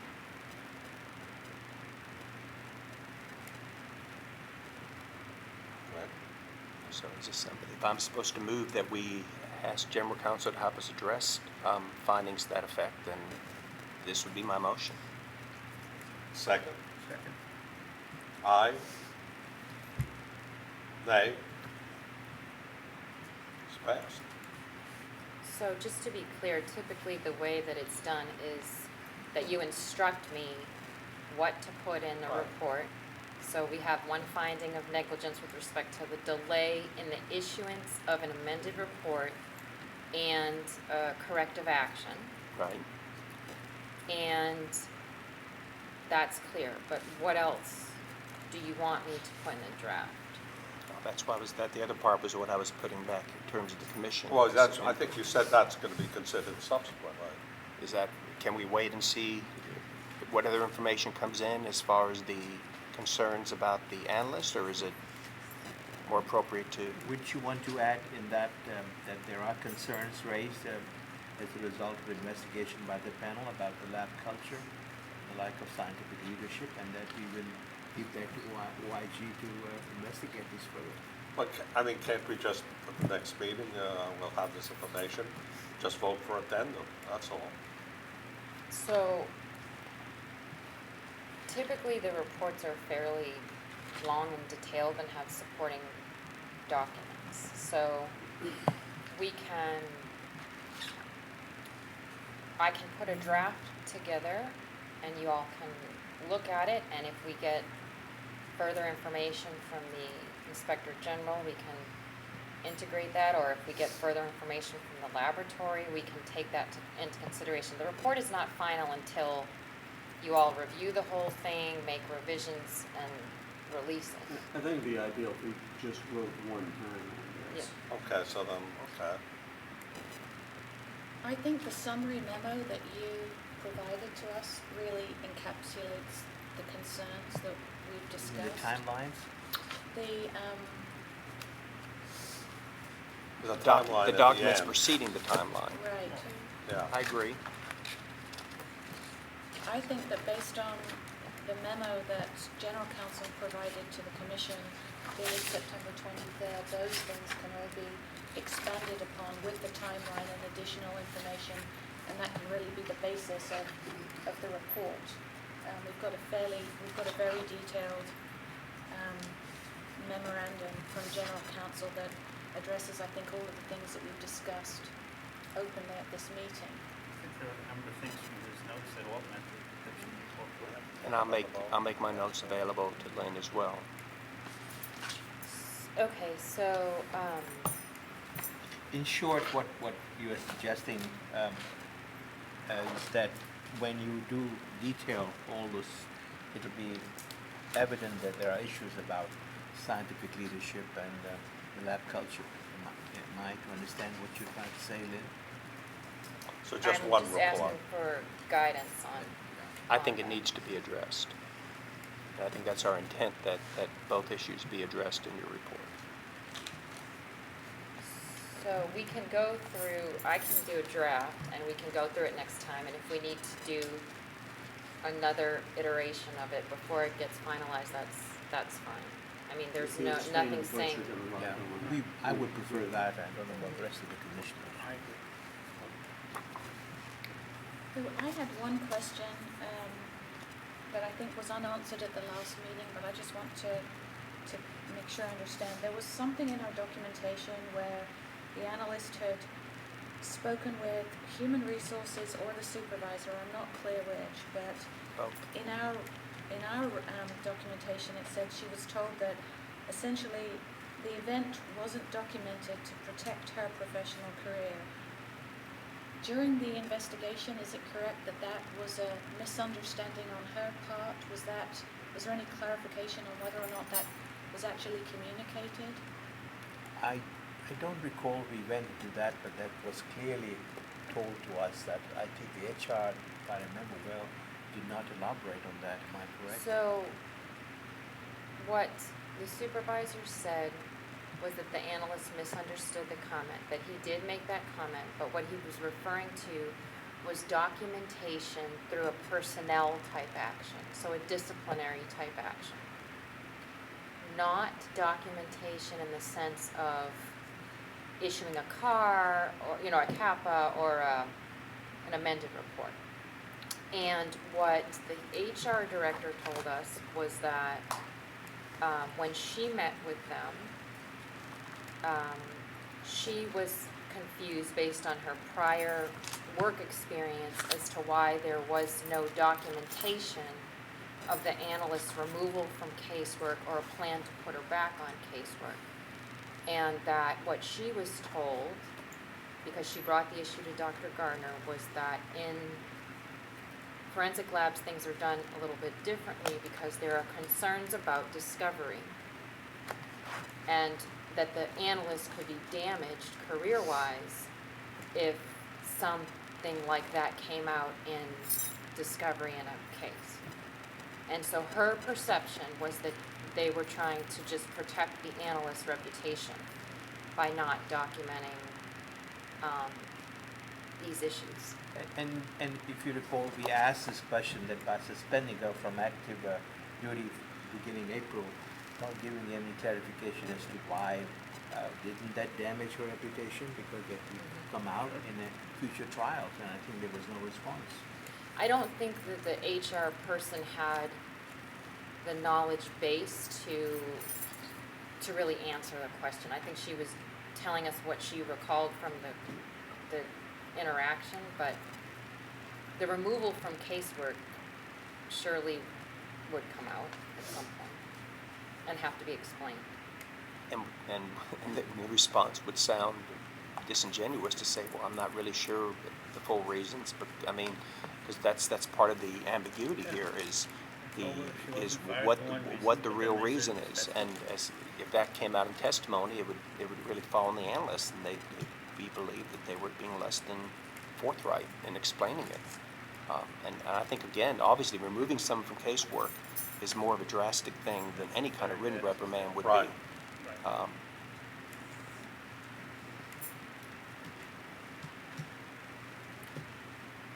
Okay, and you've already got my notes, don't you?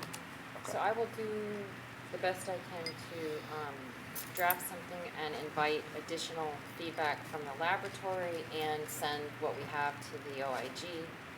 I think they move at a fairly rapid pace when they're investigating. The chairman of the board expressed that he thought it would not take more than a month or two to get through it, so Before our next meeting. it would be before the next meeting.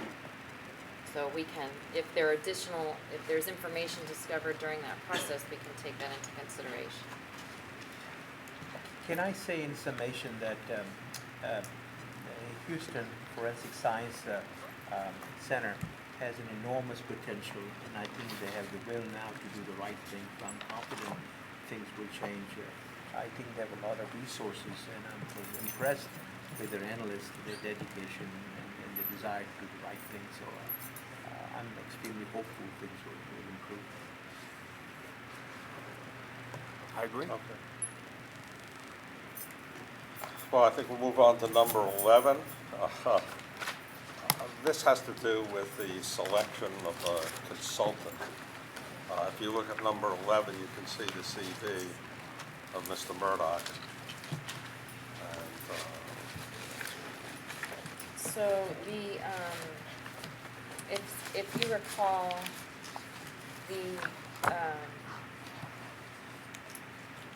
this is Swift's one. yes, there was an issue that came up at Swift's involving a complaint by a defense attorney on an analysis linking a certain weapon to a crime scene that later on, I think they weren't able to confirm a second time. And so the next step was really to try to look into who would be appropriate, well-recognized and respected subject matter experts. Yes. And so on Dr. DeMaio's instruction, I contacted Luke Hay, who is really well-respected and regarded as a firearms examiner, but he is in retirement, and he expressed to me that he's already working too much for being in retirement. So he recommended 3 other experts, and Dr. DeMaio and I discussed those, and we believe that the best person for the project would be Mr. Murdoch, and his CV is in your materials, as is his fee schedule. I will say that Brady Mills invited me to a meeting of the Texas Association of Firearms and Toolmark Examiners, which is a new group that just restarted after some time of inactivity. It was very well attended. It was at DPS in Austin. And we talked about the fact that the commission has some firearms issues, somewhat interesting and novel type issues that it's looking at, and that we might seek the input of that group on any recommendations or guidelines that would be made to make sure that we don't issue any recommendations with unintended consequences. And when I mentioned the names of the experts we were considering, there was, I think, wide recognition that all of them were excellent, and that any of them would be great, including the one that we're considering. Do you think that's a fair representation? Yeah. So the question is, do commissioners believe that we have the authority under the statute to hire a subject matter expert? And we don't have a firearms tool marks expert on the commission per se. So,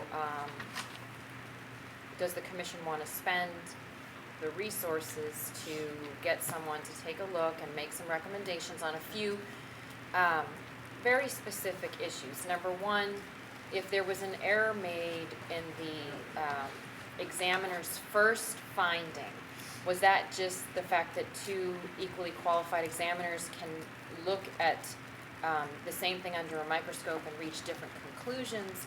If so, should that be expressed somewhere in the report in more detail than what was currently in that report? And then, are there any suggestions, best practices type of thing that you can use in verifications in the firearms setting to try to make the verifications a little more blind than they might be? Lynn, he has given us an hourly rate. Do we have an estimate how many hours he needs to resolve this issue? And So it's number two, almost is there a 4 years ceiling? Is there a ceiling? That's what he just gave me, so that's a current schedule. I don't know, because he does not have the case folder yet, because we haven't hired him yet. So, we can, one thing that we can do is we can give him the case folder and ask him for the estimate on the number of hours. And if I think it's gonna be an alarming amount that we don't have in the budget, then we can hold off on Do we giving have, him a work do we have a assignment. ceiling for this investigation? So we have in the budget, I think it's $60,000 set aside for subject matter experts. But surely not for this case, right? No. No, for all of the investigative experts that we need until August 31st. You know, the whole thing is that we're going to get firearms cases. We might as well just get an expert. I think it's a great idea. I'm just concerned that Right. we don't want to turn this an open-ended investigation from his perspective. We need to know, he said the first hour is gratis, and we can let him have the folder and give us the information as to how many hours he will need, and then we can decide. Or we can set up an arbitrary ceiling as to how much we're willing to spend on a case like this. I think I might have already taken up the first hour just explaining to him what we were looking for and asking him whether he'd be willing to consider it. But I think what would happen as the next step is that, the other thing is we also have the IFL firearms case. And there Right. are some items there that Dr. Mosiani and I will talk about that we would like him to look at as well. And so I think the next step would be for Dr. Mosiani and Dr. DeMaio to very clearly lay out a scope of work that includes the items that we want him to look at, and then see what he gives us back in terms of an estimate. If it seems realistic and it's within the approved $60,000 ceiling, then we would move forward. So do Since we- the commission has already approved the budget and that particular line item, I think that's okay. So do we need a motion to that we authorize you to retain him for the purpose of giving us an estimate for the work involved in 1407 and 1408?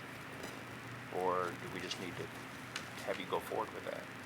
I would give the commissioners who are in charge of the panel, the two respective panels, the authority to instruct the expert for what we're asking for work product, and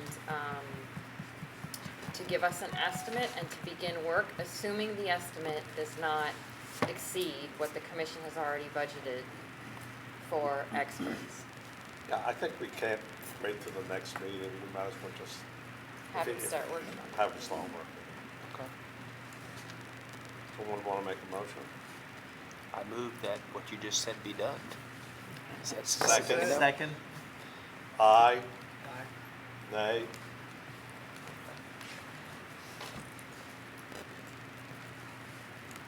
Is that also? The next item is the IFL matter. And Dr. Mosiani and I have done some calls with ASCOD Lab and the laboratory to get updated information. Did you want to share about that, or do you want me to give the report? With my voice, your mic, Okay. mic's helping me out. Okay.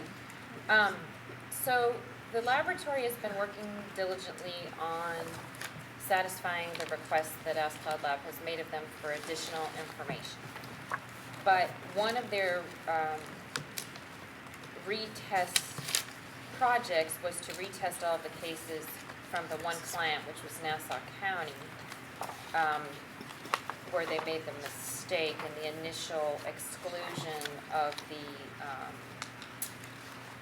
ammunition that was being analyzed. They're still waiting on results for 34 of those cases, and they expect to have them by the end of this year. So we're waiting on that. I think from discussions with ASCOD Lab, it occurs to me that there are probably 3 issues that still remain from the commission's last meeting that we would like to get an expert to look at. One of them is on this issue of verification of exclusions. So what the laboratory has done, because if you recall, the problem that occurred in this case was not because the analyst made a mistake doing the microscopic analysis. Where the mistake happened was in the initial exclusion of evidence. So what they've done, in part to help address that, is, and I just got this recently, but they issued a new worksheet. And they use this worksheet to help make sure in complex cases that they're not making erroneous exclusions. And apparently this really helps them with that process. They're also instituting a policy, as you recall, and what's in the documents, to verify exclusions in complex cases, which is really the only place where you need to verify exclusions, because that's when the mistakes tend to happen. And that policy was in reaction to this case, and they've defined what a complex case means for them. So one of the questions I think that naturally flows is it best practice in complex cases to do a verification of exclusions, or is that unnecessary because the issue should have been caught in technical review? Because if the commission were to say, we think that laboratories should adopt a policy to verify exclusions, what I think we would want to hesitate before doing that if what we learn is that, in fact, that's not necessary because the tech review should have caught it, and that it would be an unfair burden on the other laboratories to make that kind of recommendation because it's really not needed. And these are the types of things, by the way, that the Texas Association of Firearms and toolmark examiners are willing to take a look at and provide feedback on before the commission issues a best practice type recommendation. The second thing is, if you look in your materials, we have a spreadsheet that shows who the original analyst was, who did the admin review, and who did the tech review. And as you can see, in most of these, the admin and tech review in the re-audited cases was performed by the same person who did the admin and tech review initially. And I think this raised concerns for Dr. Mosiani because I don't think that's what she saw in her laboratory experience. It's not common here. Oh, we need to have independence. So typically you would have somebody else look at that. So we want, we would probably want to have somebody look at that, or have the expert look at that practice. And then the final thing is that the laboratory sets its own policy about the percentage of cases to tech review. And there's nothing wrong with doing that under the accreditation standards. The laboratory's policy in this situation is 20%. And the question I think worth asking is, in a comparison discipline like firearms and toolmark examination, the accreditation standards may say you get to set your own percentage, but 20% seems quite low, especially when you ask other laboratories around the state and their percentages are higher. And so, looking at that issue is something else that we thought the expert could take a look at. Yeah, I think this points out the importance of having an expert. And then we can talk to the newly rejuvenated group of firearms examiners also. And the group of firearms examiners, what's so great about, I think, at least initially, about having them weigh in is that then you get buy-in from the group. These are the people who are actually doing the work day to day in the laboratories. You get them, they can contribute, they, will feel like they're part of the process, and that has a greater chance of recommendations and best practices being implemented instead of just sitting on a shelf or sitting on our website for no reason. If they feel supportive of what the commission's saying on these cases, that will help. I had a question that relates back to the point that Dr. Mosiani made about the person who does the corrective action being involved in the original error. The document where we have, it looks like it's from a quality manual, section 9, it says, investigation into the root cause of the problem will be conducted by personnel other than the signatory and tech reviewer of the original report, which makes good common sense.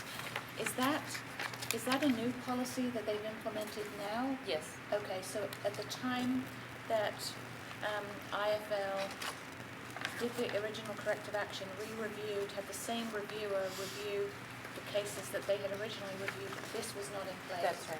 Okay. And that's the yellow highlight are additions. Right, so that was part of their corrective action, was to change the policy to make it clear that you can't do corrective action on yourself. Right. And one of the questions that ASCA Lab has asked them to consider is, if you look at the second sentence of that yellow highlighted piece, it says, if the problem is of a technical nature, outside experts may be utilized to audit or review cases. And I think they may request that the may be changed to shall or some stronger language.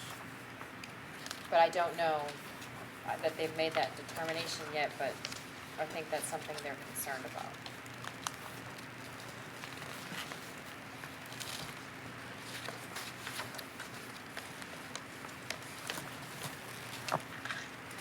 So what we would do then is add those 3 items, and Dr. Mosiani and I can work together on adding those for questions for the expert's consideration. And then we would have the expert give us some thoughts on that and share those with the association, and the commission can consider whatever best practices come out of that. So this investigation is headed more towards best practices? Well, I think, I think you're right. Closed by ASCA Lab yet.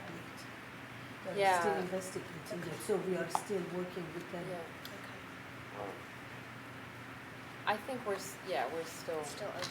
it's still open. But I do think there's a recognition of corrective actions that have some universal application that the commission could recommend as best practices, assuming that there aren't any unintended consequences, and that's why we want to vet those with. Do you have a sense of, since this is a new policy that they're implementing where it basically says you can't do corrective action on yourself, do we have a sense of how many other organizations might actually do that? Because to those of us that are here, it seems unusual, but I think we'll ask Mr. Murdoch to look into that for at least the firearms and toolmark discipline. I don't know if maybe it's more common there than it is, say, in toxicology or something like that. It could be. well, just because this is actually the second investigation we have at today's meeting where the person who's involved in the original discrepancy or non-conformance is the person who's writing up the corrective action. I'm wondering if this is a common practice. I don't think actually, I think you're right, because ASCA Lab is not requiring to be separate. I it's common sense that it is, but I think you're right, there isn't a standard that says, You you cannot do that. can't do that.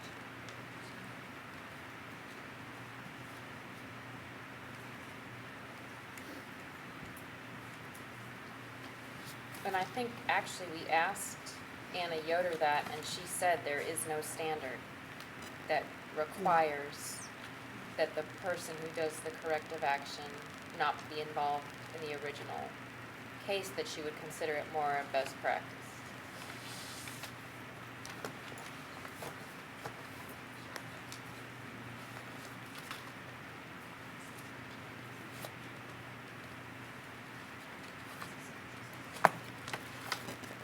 You know, this actually, I guess this raises, it sort of falls into forensic development, but having seen some of the documents today, I'm wondering whether or not, as an item of discussion later on, we could come back to this issue of root cause analysis and corrective action as a potential training topic, because we've done so much in terms of the forensic management. And I think that we see that there are some trends here, and there are some really good trainings that are available. If we wanted to sponsor a small event or pursue something, this is something where we could really have some impact, I think. There are probably people from many labs that would really benefit from a more thorough understanding of root cause analysis and the 5 whys.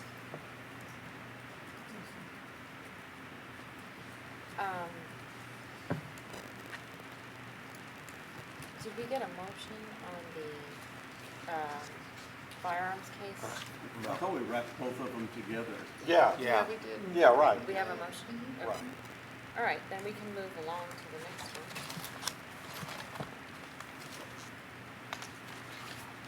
Digital evidence? This is the Bell County one. Yes. Yeah, this is a case that, or this incident that we're looking at deals with the case from Bell County where there was a robbery and there was video evidence which was used with an expert that yielded a height measurement that was utilized in trial in the conviction of an individual. That led to his girlfriend hiring another expert who then supposedly did a different type of analysis, both of which were considered acceptable, and came up with a totally different measurement. So although this isn't really under the commission specifically, at this time it was of interest both to the commission and to a lot of other people because it probably will eventually fall into that area anyway. But again, having two supposedly scientifically acceptable ways of measuring height and two totally different height measurements, it was decided that it would be worthwhile to get another expert to get a third measurement, which may be a third height that is totally different than the other two. But to get an idea of what might be best practice and how much variance you can get by having these experts. The person that was recommended is a gentleman by the name of Mr. Grant Fredericks. And Lynn and I have talked about this. And the only question I've really got about this gentleman seems to be well qualified is he's pretty pricey. And without knowing exactly how long this could go, this could eat up the whole $60,000. So it's trying to figure out a way to manage how much time is put in, because we're all novice to this type of workup, and his charges may be totally correct and maybe well worth all that. It's just how much this would take to get the answer, and I don't think we know that yet. So, the other thing I should mention is that we contacted the Bell County DA's office to get further feedback from them on the case, and they asked for a little bit more time because they have to pull the case file out and take another look at it. Yeah, I forgot to add that in the trial it was stated that this was only part of the evidence, that they had other evidence which was utilized in the conviction, and we really just wanted to have a little bit of proof to kind of see what role was played, and again, we haven't gotten that yet. I would think that Grant would be open to, I mean, my office, I'm familiar with Grant Fredericks, our office has used him on cases, he's worked with our lab, and we certainly do not have unlimited funds, we've used him in cases, so have we had that, I mean, if we explored that with him to see, you know, what he thinks, how long this would take, and We don't have an estimate on a number of hours, but Dr. Bernard and I can certainly go back and give him the full case record, and if the commission approves hiring him, we can give him all the materials and ask him for an estimate, and approach it in a similar way with the firearms expert. I mean, I think that if we think he's adequately qualified, and he certainly appears to be, I think it's good sense in all of these to defer to the chair of the investigative panel on the expenditures, because we're all on the same page, understanding that collectively we have to stay within about 60,000. I'd like to get an estimate, because if he tells me it's 100 hours, Yeah. well, then we have to really evaluate whether that's something we want to do or table just from the budgetary standpoint. I think we have to explore it though, because I think we're gonna get more and more Yes. cases like this. No, I agree. And eventually it's gonna fall under our jurisdiction. Well, let me be clear, it does fall under our Oh, it jurisdiction. does with the- It just is not a case where we can issue a negligence or misconduct fine. But it does fall under our jurisdiction. So what it falls under our jurisdiction for is the second category of cases where the commission can issue observations regarding the integrity and reliability of a forensic science, recommendations for best practices, improvements, those sorts of things. So if it didn't fall under our Yes, we would have jurisdiction, had to have dismissed it. we would not, yeah. I still think that we should know the number of hours and what's the ceiling, how much money we're willing to spend. We don't want a single case to bust our budget. Right, we could do the same thing as we did for the firearms Correct. exam. You wanna make? I mean, I would like to make a motion that we get an estimate, and short of something that's, you know, budget Breaking. injuring, then I would suggest we move forward with this. I would second that motion. Aye? Nay? We're gonna close the launch. Yeah, there's. But the one thing I was gonna ask about the fire marshal, you know, we're gonna make that person stay here. No, we don't have anything on, I can give a little brief update on that. Okay, so it's not gonna take long? No, I mean, I didn't wanna. there's no, wait at Vic's lunch. not even here. I don't see him here. Oh, okay, so, okay. So We then can eat lunch, yeah. do a working lunch. Sure, why not? And we're gonna have a working lunch, so everyone can go. We're gonna break for a second to grab our lunch. Yeah, Sure. we'll break for, how long to grab lunch? How long do you want to break? 10? 15 minutes, 15? 10 minutes, 15? 15 minutes it is, we'll break.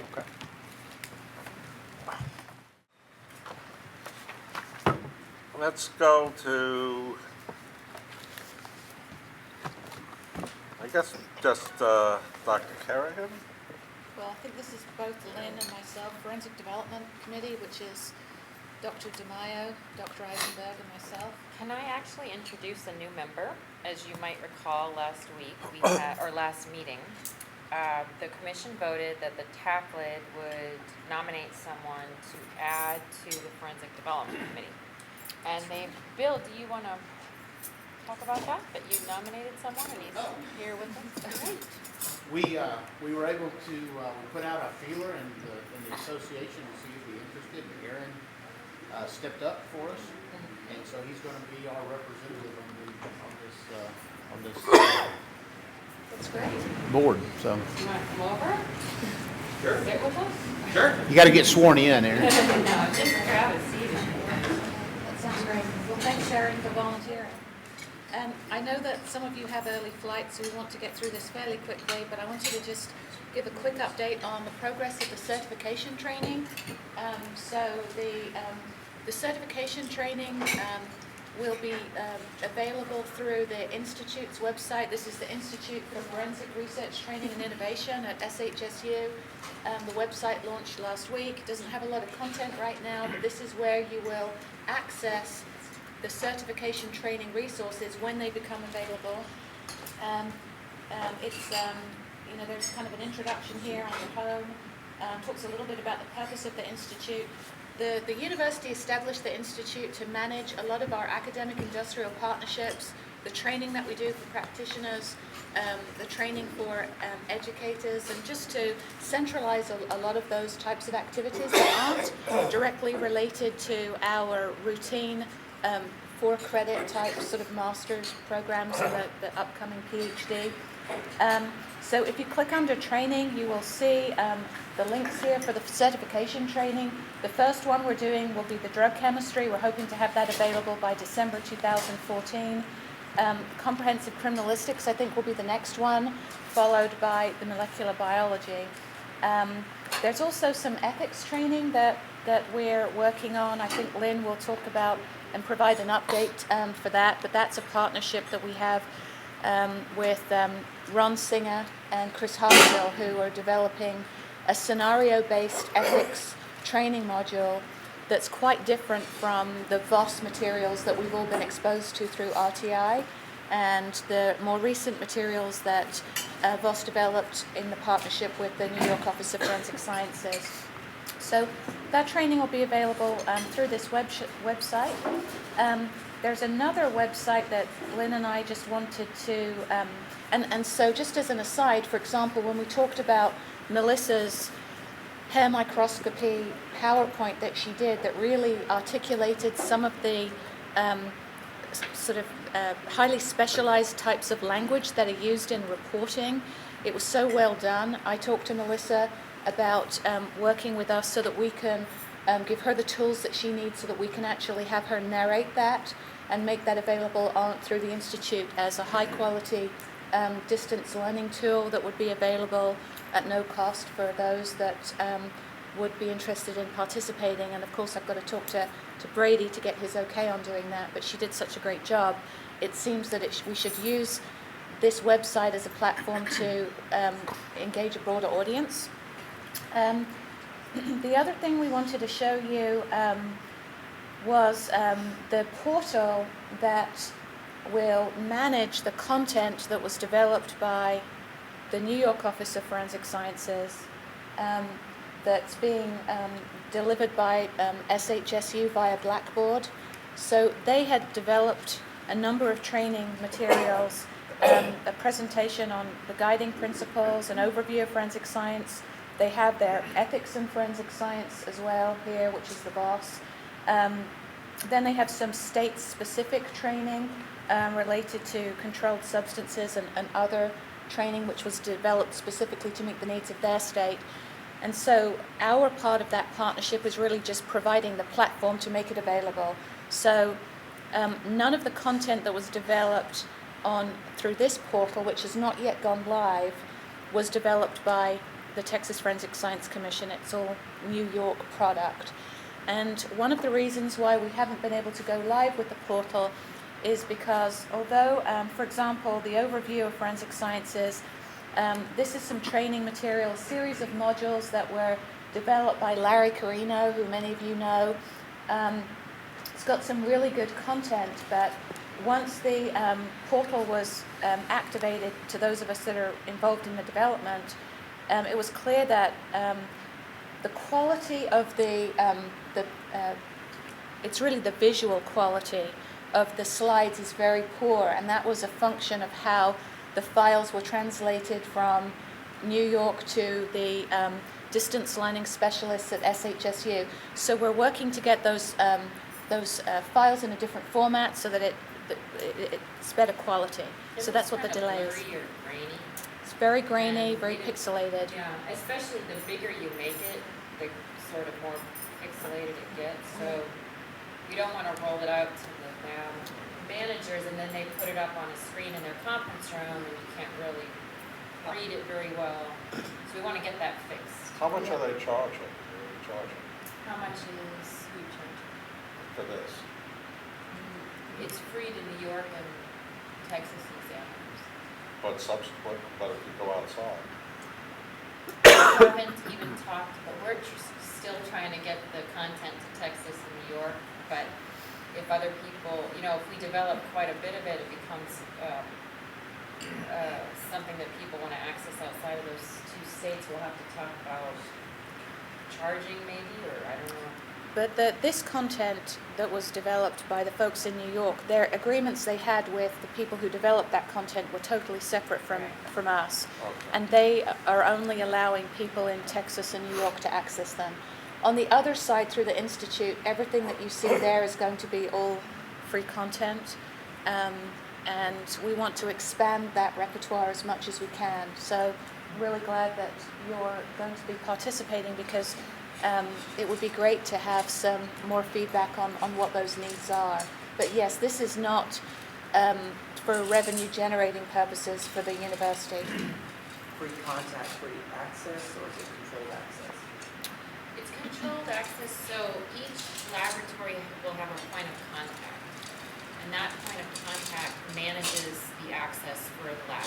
So if that's going to be you, Tim, you would decide how you want to present it to your folks, in small groups, in larger groups, discussion formats, and that sort of thing. For the New York contact, for the New York content, yeah.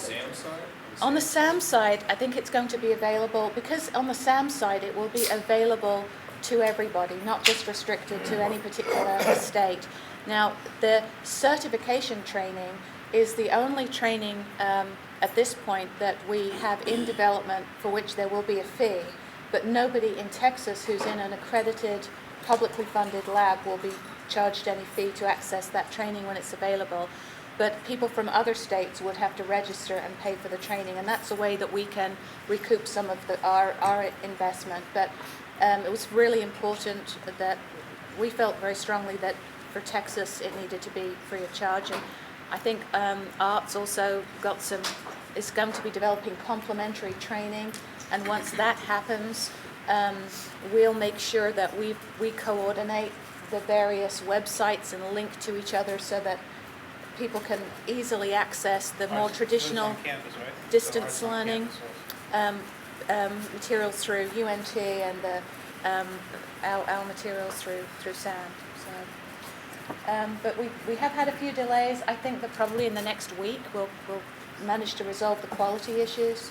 I know the New York folks are chomping at the bit for it to go live, but we really want to make sure that the quality of what we're delivering is good. What's your before target it goes live. date for going live? Well, the Institute's website is already up, okay, but the portal for Blackboard is not yet up. Probably a week or two, if I had to guess. Yeah, So- I would say by next week. And I received, I had collected the names and emails for all of the points of contact in the Texas labs that I am aware of. And then, but I had only originally put Pat Johnson for all of DPS. So I had to go back and get those names, and I got them from Brady over the weekend. So now I have a complete set of names and email addresses, so the folks at SAM will be able to get everybody access. Now, the certification is going to be through the So we're focused, outside. right, the certification is, we're focusing at this point just on the ABC certification, because they certify a large number of examiners where we have a real need to get them certified. So our plan is to develop more materials as time goes on, but even just to roll out the first three is quite a feat. It involves a lot of people at the university, and they're all providing their time free of charge. So it's sort of a volunteer project. Right, but these courses will be acceptable for the certification. The purpose is that it will assist an examiner to become certified. It So will it's help them identify education. areas where they need to study, because Okay, I'm getting, I'm confused myself. I understand what you're saying, Okay, right? yeah. No, I just went off. Back there. Yeah, I think it will help direct busy examiners who are working to identify their knowledge gaps, really, because. And then they can go for certification. And then they can, and hopefully it will help them pass examinations, because many of them, for many of the certifying bodies, are tested on a body of knowledge that they don't use Right. on a routine basis, and so that's where often there's a real challenge. So we're hoping that it will help with that. And DPS, once we have the program working, some DPS examiners are going to be our beta testers, get in, try and break the website and mess with it. So I'm hoping that will probably be November, early December, but I'll keep everyone And so posted. what boards now are going to, well, okay, never mind, that's a stupid question. Okay. Since all you're doing is providing information, and then they go in there on the boards that they. It's training, it's delivering training, distance learning right. for examiners who want to seek certification. Okay, I'm sorry. Okay, any questions about that? Thank you, Sarah. So I think that covered A and B. C is status of scenario-based ethics training program. Ron Singer and Chris Hartzell from Tarrant County and I have developed a draft of a scenario involving some ethical dilemmas. And the idea with that is that it will complement the training that New York has paid for that Paul Voss delivered. That training is, I think, fair to say it's a bit more academic in the sense that it's geared toward ethical theories, and it's very interesting training, and I think a lot of management level folks really enjoy it. But for bench analysts, we thought it might be easier if we did, okay, examiner is in the laboratory, and here are your facts, and this is what happens. What do you think about that? And so the way that we're trying to work it, and it's still in process, but the idea is that the facts will get rolled out by Chris and Ron, and so you'll watch that happen, and then it'll break away and ask some questions, and then the lab leads the questions. So the facilitation of that discussion happens internally. The laboratory director will be cued, okay, pause here and have your conversation. And that way, the labs themselves can really make sure that it's customized to their needs, that they take as long as they need or want to have the conversation. And then it cuts back to Ron and Chris, and then you learn more facts about the scenario. And then they ask more questions, and so then there's an opportunity for internal discussion. And then it keeps going from there, and there are different points at which it pauses and asks prompting questions. So that was our vision for a bit more of a hands-on type ethical or integrity in the crime lab type of training exercise. So that is being done. They're using their own folks at the crime laboratory. Dr. Pirwani's laboratory sort of is the guinea pigs for it. So they will be trained using this new exercise, and the examiners there will provide some feedback about what they thought worked about it, what didn't, if it should be paced differently, if the facts need to be tweaked. And based on that, we will do a full recording of it using the technology that's available in Huntsville at Sam Houston. We're hoping to have the entire thing ready by December. Wow. So that's the idea, That's because impressive. Chris and Ron are going to be doing their dry run, their dress rehearsal soon in October. So then we'll get the feedback, integrate that, and roll it out. Aaron, I think I sent you that scenario. I don't know if you had a chance to look at it, but I did. okay. So it's.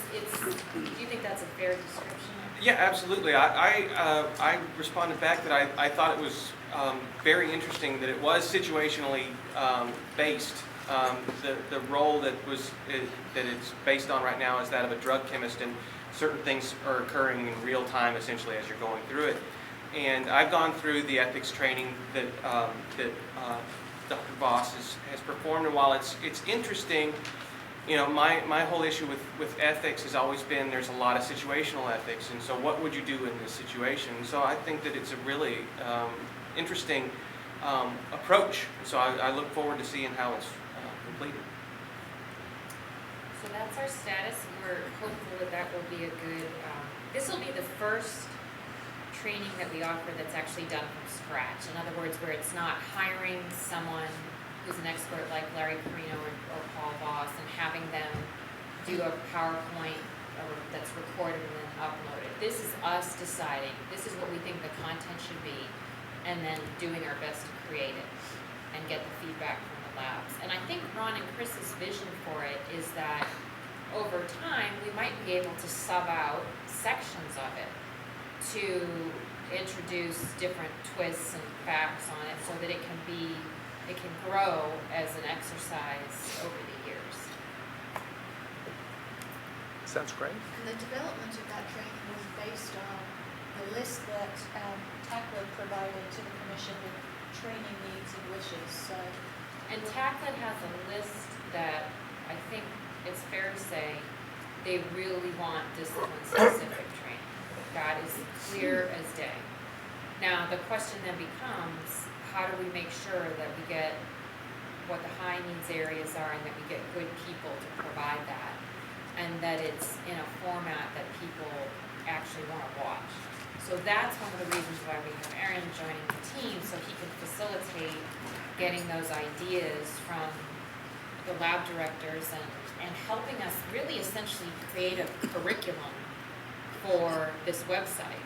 You know, prioritize things, identify people who are out there, either in Texas or nationally, who can provide good quality curriculum that people need and want, and then making it happen. So that's our next step, is definitely to move toward just more discipline-specific training.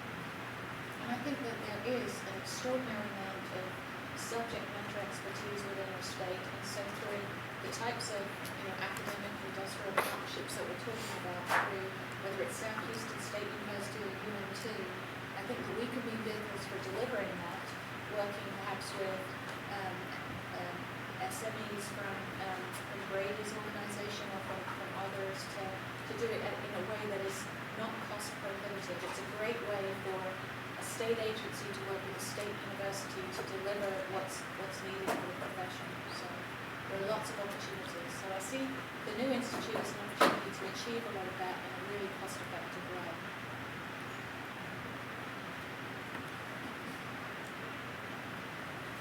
So the next item, which is small d, is update from the ASCOD Lab assessor training.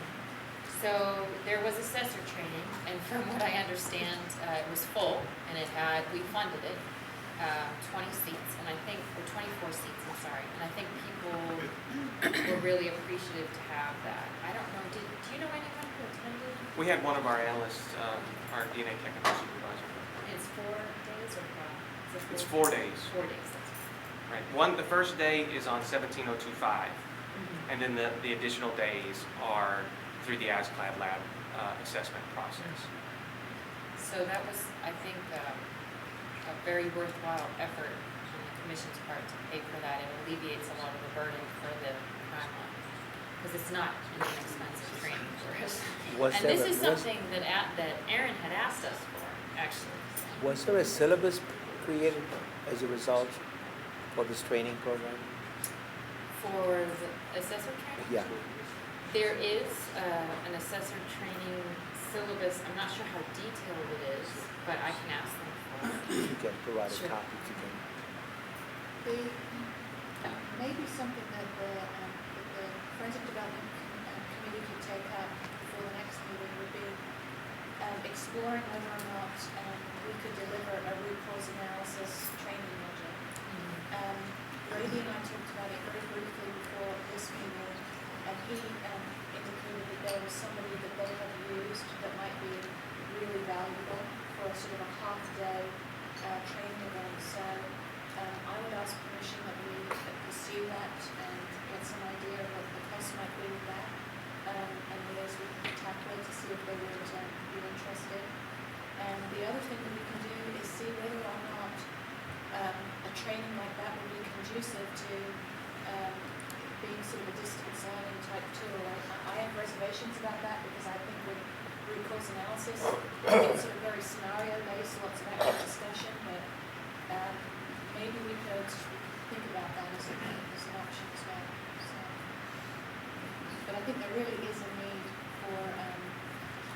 some really specialized and very high quality training that's available on root cause analysis, and I think that a lot of people that are tasked with that probably haven't had the benefit of that type of training, so it would be really important. Root cause analysis was on the list that the TAC had submitted to us. At least one lab director, I'm not sure how many, but at least one asked.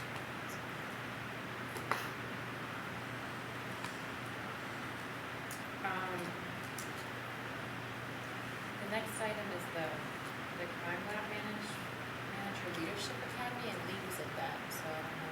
Yeah, I was there. It went well. It was well received from everybody that attended, and that was the last one that we had planned here. So I think there are plans to, we Yeah. need to shift focus on those. I suppose in the future, if people want to revive it again, we can, but for now, we've made a valiant effort at training as many people as possible. We did the one in North Texas, Houston, Austin. The next item is foresight support for Texas labs. I don't know if, Bill, did you have your intern working yet on Yep. how'd that?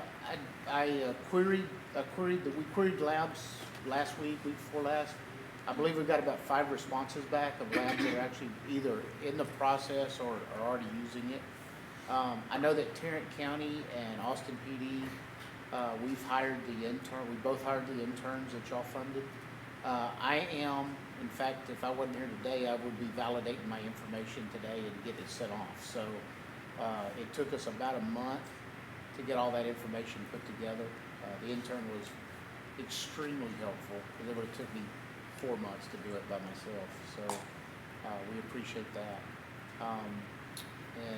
So we've got a few labs that are encouraged by it. We're trying to encourage other labs to get involved with it.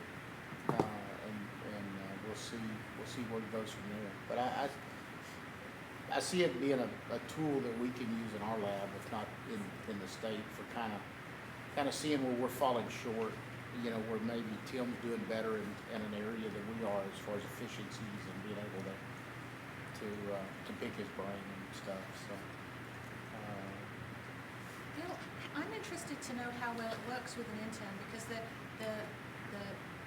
labor involved in the initial data gathering is tremendous. Right. And when you have an intern do it, how does that work logistically? Because in my mind, when I looked at all the data that we had to gather, a lot of it I would have had to have gone into the LIMS to retrieve information. So how do you deal with that with the intern? Because several of us have programs where we could provide interns to help labs. So if that's something that The way we set it up was I have a LIMS administrator who worked with my intern. The first thing we did was take their definitions from Foresight and try to determine what fields and limbs was the same. And then once we identified those fields, and she worked with my LIMS administrator to get that data out of LIMS. And then she's the one that tabulated it for all the sections, put it in my stuff. Then I gave her my budgets. She was able to break the budgets down for me and put them in by sections, those kind of. So she did a lot of that legwork that is just tedious and time consuming.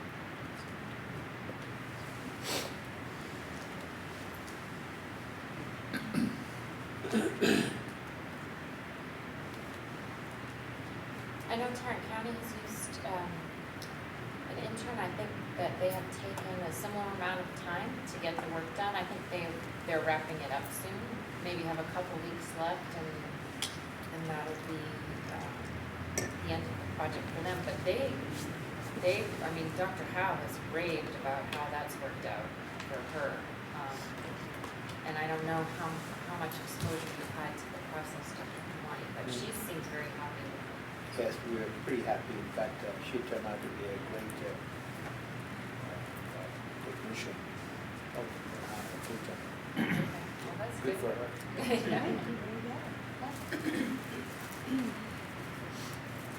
And I think we've let the labs know that anyone else who wants to access resources for that should contact Eva. Correct. So hopefully we'll hear more from people. I don't know, Brady, are you guys doing just an Austin foresight, or are you? We have participated just for the Austin lab. We are going to do that statewide now. We've had just internal discussions about how we perform that and if we need resources or not. So we hope to make that decision soon, but we will participate as a team.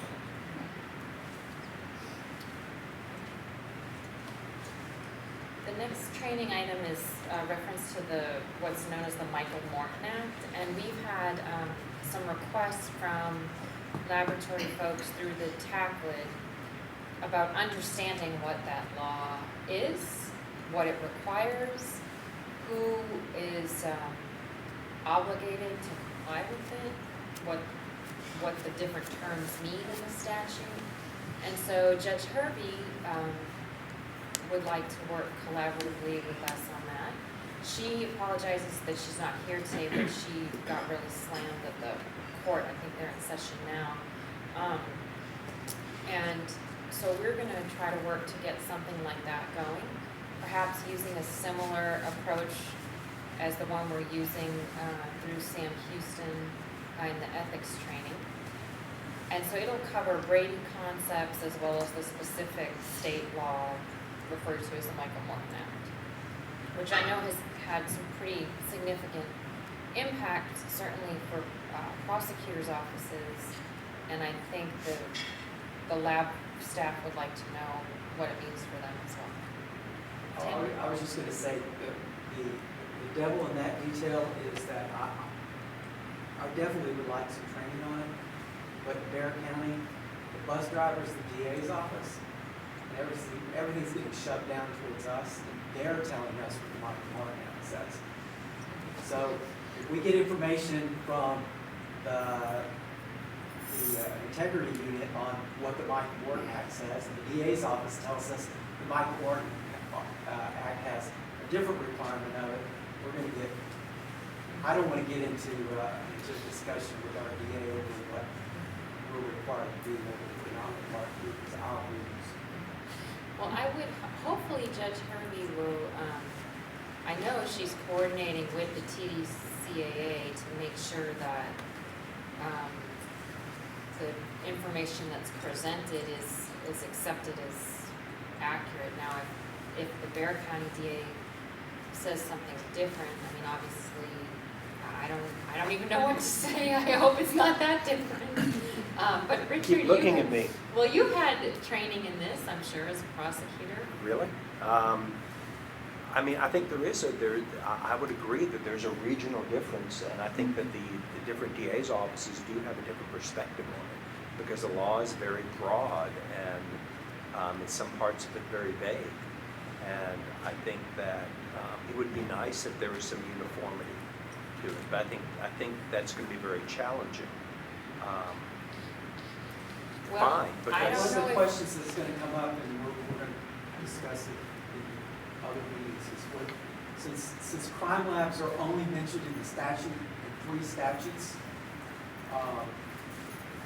Forensic Science Commission, accreditation, and disclosure of ad valorem information, there's a big discussion whether or not crime labs are part of the state, because we're not mentioned anywhere in reference to law enforcement or anywhere else. And there are ongoing cases right now that are appeals that are like, okay, where do crime labs fit?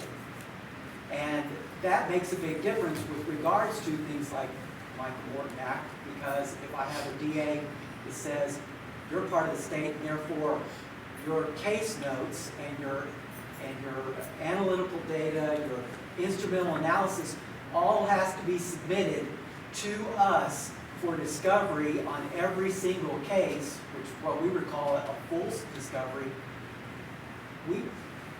We can do that in another 10 years, but we're not paperless. Everything's on paper. So that's going to be a big problem for us, and it just depends on where we fall on that. And crime labs, it's not well defined.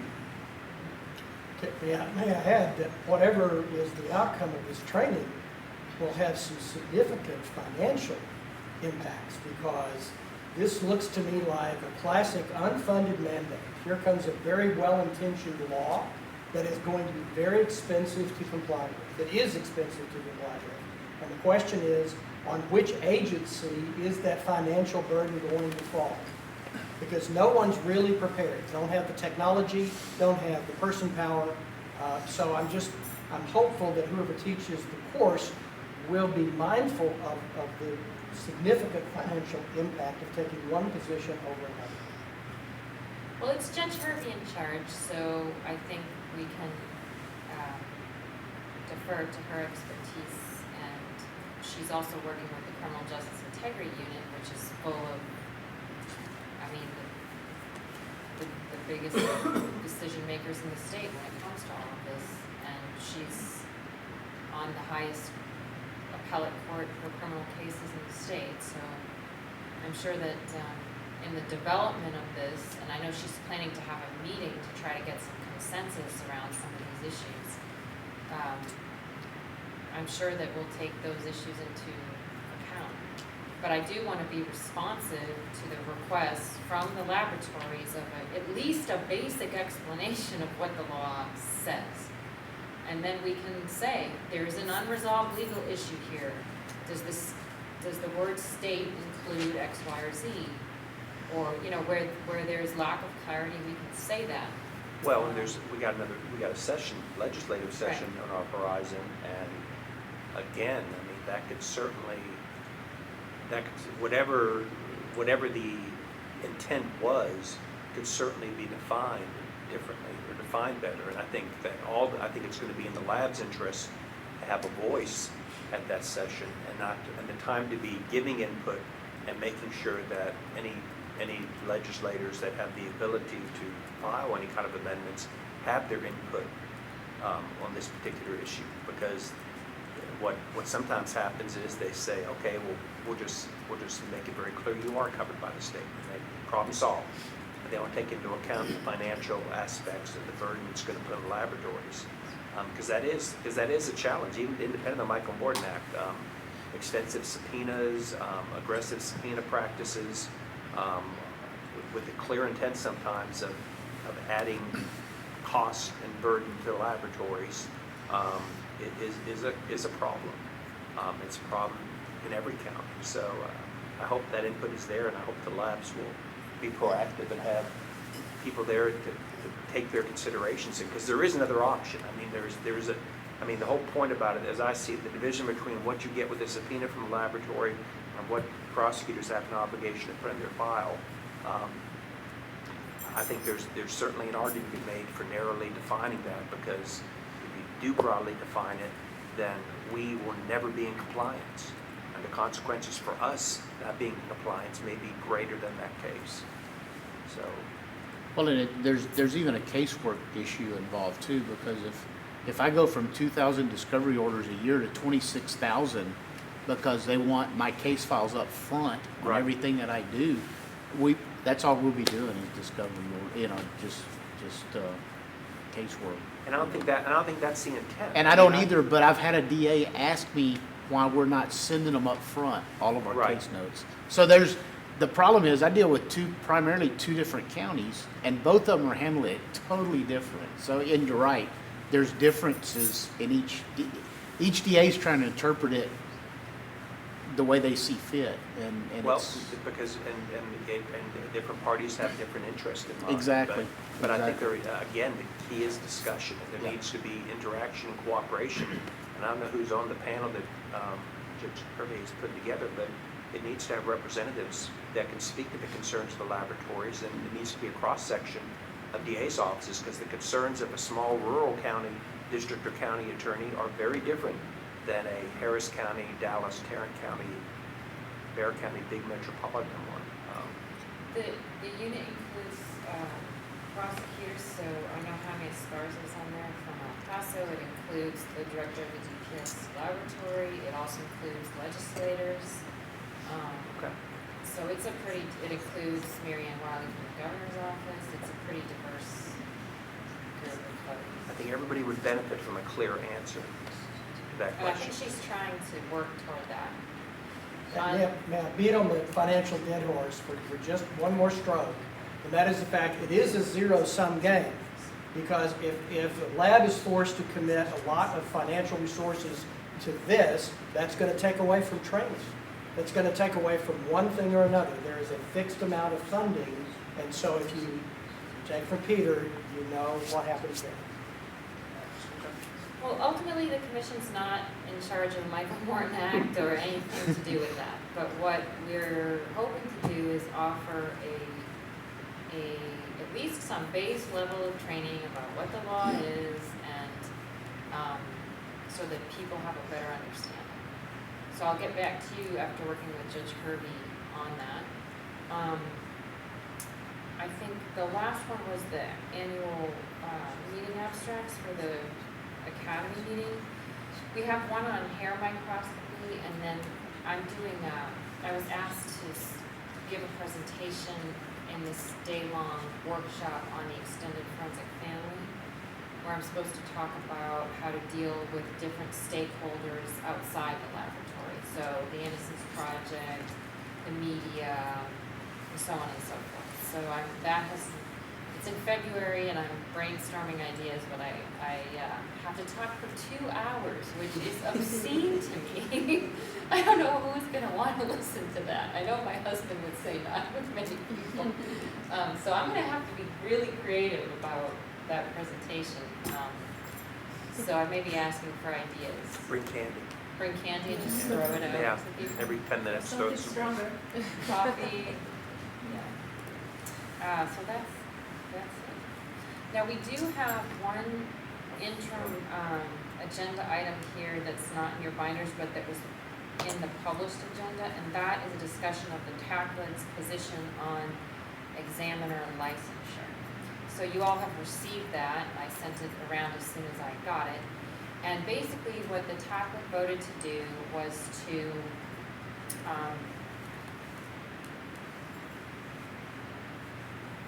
Bill, you can describe it, but the sum of it is that instead of moving toward a certification requirement under Texas law, because the national certification bodies are not quite ready for that yet, that the better approach would be for Texas to develop licenses for forensic examiners so that there is some measure of competency associated with each examiner's work in the laboratory, and an agency to sort of administer that and make sure that if there's a reason to, there are consequences for an examiner's license.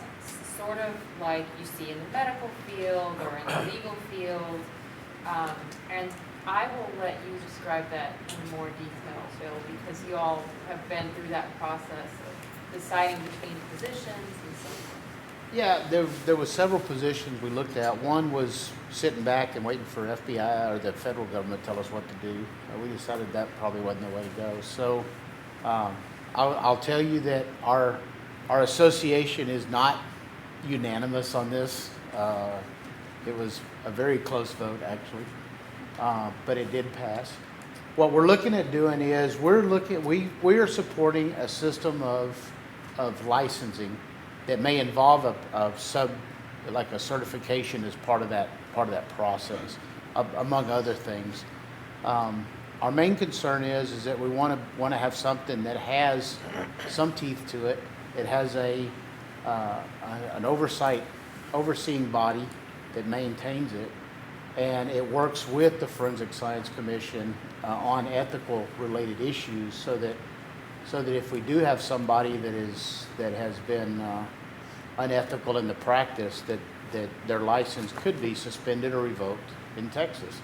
And then what that does is that prevents them from basically getting a job in the state, or if they go apply to Oklahoma after they get fired here, then Oklahoma calls down here and we tell them it's been revoked, and we get rid of that seed. And so that's what we're looking at doing. We're a long way from a final product for a bill. We have a meeting, we have a meeting on Friday where we're going to sit down and start to discuss what the framework looks like for a possible bill. Senator Hinojosa has asked for us to sit down and start working on something. that he could look at and possibly sponsor. And so we'll be meeting, like I said, we'll be meeting this Friday to start that process. Two of the concerns we have is the funding issues involved with it, what the oversight body, who would be the oversight body, and a realistic time frame on implementation. It's something that we can't implement in 6 months. It's going to take us several years to implement this. So we just want to make sure that we're involved in that process. We think it's the right move. I think we can set the standard for the rest of the country if we do it right. And I think part of the idea is to ensure that if people do have certification, that certification counts toward whatever the licensing requirements are. So that, because right now the perception for most of the national certification bodies is that if you are certified, for example, as a firearms examiner by AFTI, you have to be fairly senior in your career to have gotten to that point, because you got to be practicing for 5 years before you can even apply to take the test. So there are some very rigorous existing certifications that I think, from what I understand from the TACLID, would be accepted sort of as credit toward the license. And that way, people who are already on that path won't be discouraged from leaving it. They just will have those credits counted in whatever way that, there will be some licensing requirements. I don't know what those will be. They'll be developed. But for the legislative committee, the forensic development committee, or any commissioners, if you want to participate in the meeting on Friday, it's going to be available by teleconference. So just let me know and I'll get you the dial-in information, because it's a really interesting conversation, and it's basically a request from a legislator to create an outline or a vision that he can then turn over to legislative council and have them draft a bill that would implement it. So it's a kind of unique thing for a whole group of people to be able to come together and create that from scratch. So we want to encourage as much participation as possible. In some of the states, like California and Louisiana, everybody has to have a license, and they have already set it up. And it doesn't matter if you're working with anything with the human blood, urine, whatever, you have to get that one. But there is a steps, like even somebody hasn't done it and come from university, you come as some kind of the lab aid or somebody has to sponsor you, and you have to be 1 year until you can work with that. There have the steps that like this. Probably those are for years they are doing it. So maybe that's a good step to start a study of them and just see which one of them they want to adopt. So you say California and Louisiana? Louisiana, I am very familiar with Louisiana, yeah. Louisiana, everybody that works with the urine or blood must be licensed by the state board.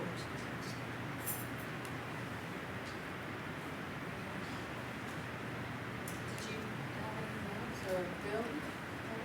Now, the one hole in the certification process is those new employees. It's the ones where, like AFTI, you have to be an examiner for like 5 years to get your certification. So there's a 5-year hole there that we're trying to figure out how do we fill that hole so that we can use newer employees that are trained right, but can't get to that certification with AFTI yet. So there's a bigger process for us trying to figure that out. And it's not just firearms, there are eligibility requirements. Oh, no, that's for what I'm saying. I'm just other using that as an example, but latent examiners, Yeah. it's 3 years, so it's. The advantage of having a licensure board too is it allows the state to access multiple certifications for varying disciplines Yes. to all achieve the same goal, which is that the people that are working within the laboratory have met a minimum level of knowledge, experience, and Competence. whatever. And that's what I think, Dr. Kerrigan probably, she knows more than anybody, she's been on this, working on this forever, that it's really hard to shoehorn everything into one thing. The idea of a licensure is so we can pick the best things, the best certifications, and then as things change, the licensure change, the board changes, so that we go in lockstep with the rest of the country, etc. Not to try to create, recreate something, but to use the best practices in regards to qualifications, individual qualifications, so that the state then can say, okay, this is what we want. And it's going to be building the bridge while we're walking on it. But that's what our goal is. I think the flip side of having licensure as an avenue to meet the needs of people that don't meet eligibility requirements pertains to our evening discussion last night about a colleague who's board certified but provides very unreliable opinions, and the licensure will provide some sort of vehicle to address some of those things, where we may have people who actually use certification as a shield to provide very unreliable opinions, and do so very freely, and licensure would probably be a carrot and stick for some of those individuals, because they would be prohibited from providing testimony in our state. Are you talking about people working for a lab or freelance? People who are consultants primarily. You could do it. Why not? Well, the courts are going to decide who could be a bidder. Well, you can't prohibit them from, again, I guess it might be there's a civil and criminal difference. You may not be able to prohibit them, but for I think people are very reluctant to hire a consultant whose testimony would include their admission that based upon their testimony in a previous case, they are no longer licensed or certified. If that was taken away, the judge is going to let that in because it goes to their credibility, and it would also be part of any 705B hearing. Okay, here's the problem. You assume they're going to get licensure in the beginning. Okay. Suppose they never get it. Well, Now, then you can impeach them with the fact that they did not get their licensure. the medical examiners here are sitting and laughing on that. There's so many times the courts let doctors testify as forensic pathologists, and they're not forensic pathologists. They have never had the training, or they have not completed the training, or failed the exam, and this is routine, isn't it? Because the medical license is a very broad license. It allows you to practice Right. anything under the sky that's called medicine. So we would need a license. We would need the licensure that you're talking about to avoid the pitfalls and not be as broadly Well, I generated. think this would be one of the discussions. I mean, that's, I think, probably the purpose of Friday's meeting, to decide, how broad or narrow the scope of this endeavor would be. But the point that I was making, I wasn't trying to argue that people who are independent consultants should be licensed. That may be the decision. That certification is not a guarantee that you're not going to have an opinion that is completely unfounded, because No. those of us that are practitioners know that that's the case every day. It's like accreditation, doesn't tell you that your lab is going to be okay every day. Exactly. Licensure really doesn't have anything to do with the laboratory. We already do statements of qualifications that basically meet most of the criteria for what would be licensure or certification. Licensure is only to assure the public that the people that are working in the laboratories know the difference between a .45 caliber weapon and a beaker. And it's a way to collect revenues for the state. Indirect taxation. The only thing I would add to this is that there's pending legislation that could be going through the Senate, that part of the legislation does speak to certification requirements, but part of that, as it's currently drafted, does allow the state the option. And so I think Texas is in a really good position to be a leader that could be a model for the rest of the states to follow if it's done and done well. Actually, it's already a leader, so. Having circulated around, they don't tell you, we're so far ahead, it's embarrassing, certainly.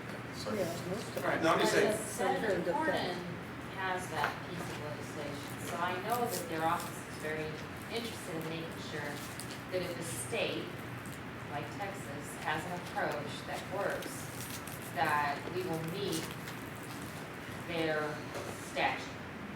That we won't have to reinvent the approach in Texas because the feds have come out and said something.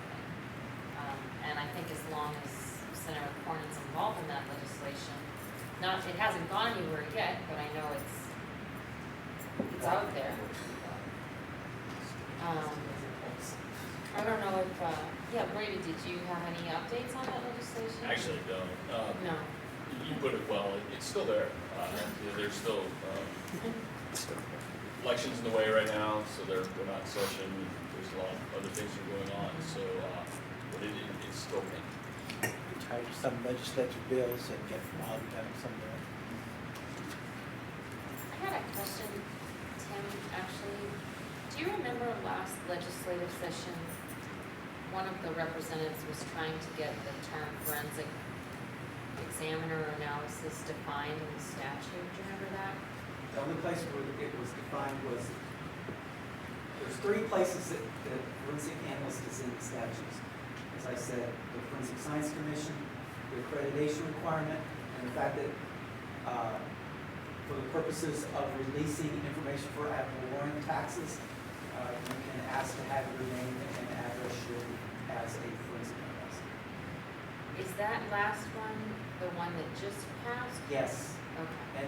And one of the reasons that was put through was because there is so few references to forensic analysts in the statutes that the representative that we worked with said it's really difficult to go from 0 to 60 with regards to identifying a particular profession when there isn't statutes that already exist that reference it. So just to jump in there and say, we want to talk about forensic analysts, it's like, well, what's a forensic analyst? Because they're not anywhere in the statutes. So it was just kind of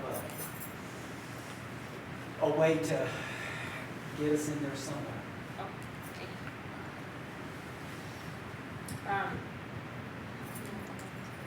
Yeah, well, you want to do the fire marshal? Sure. That's next. I know that the State Fire Marshal's Office and Judge Derby's Criminal Justice Integrity Unit had a conference at the Capitol that I understand was really great, and I wasn't able to attend it. And maybe we can ask for more of an update next time. But they did have the event, and we could ask them. I just thought Nick would be here, but I think he had to leave, so. They continue to work on training forensic investigators in fire science in particular. Okay, they want me to say some words on the National Commission on Forensic Sciences. First of all, you have to understand something about them.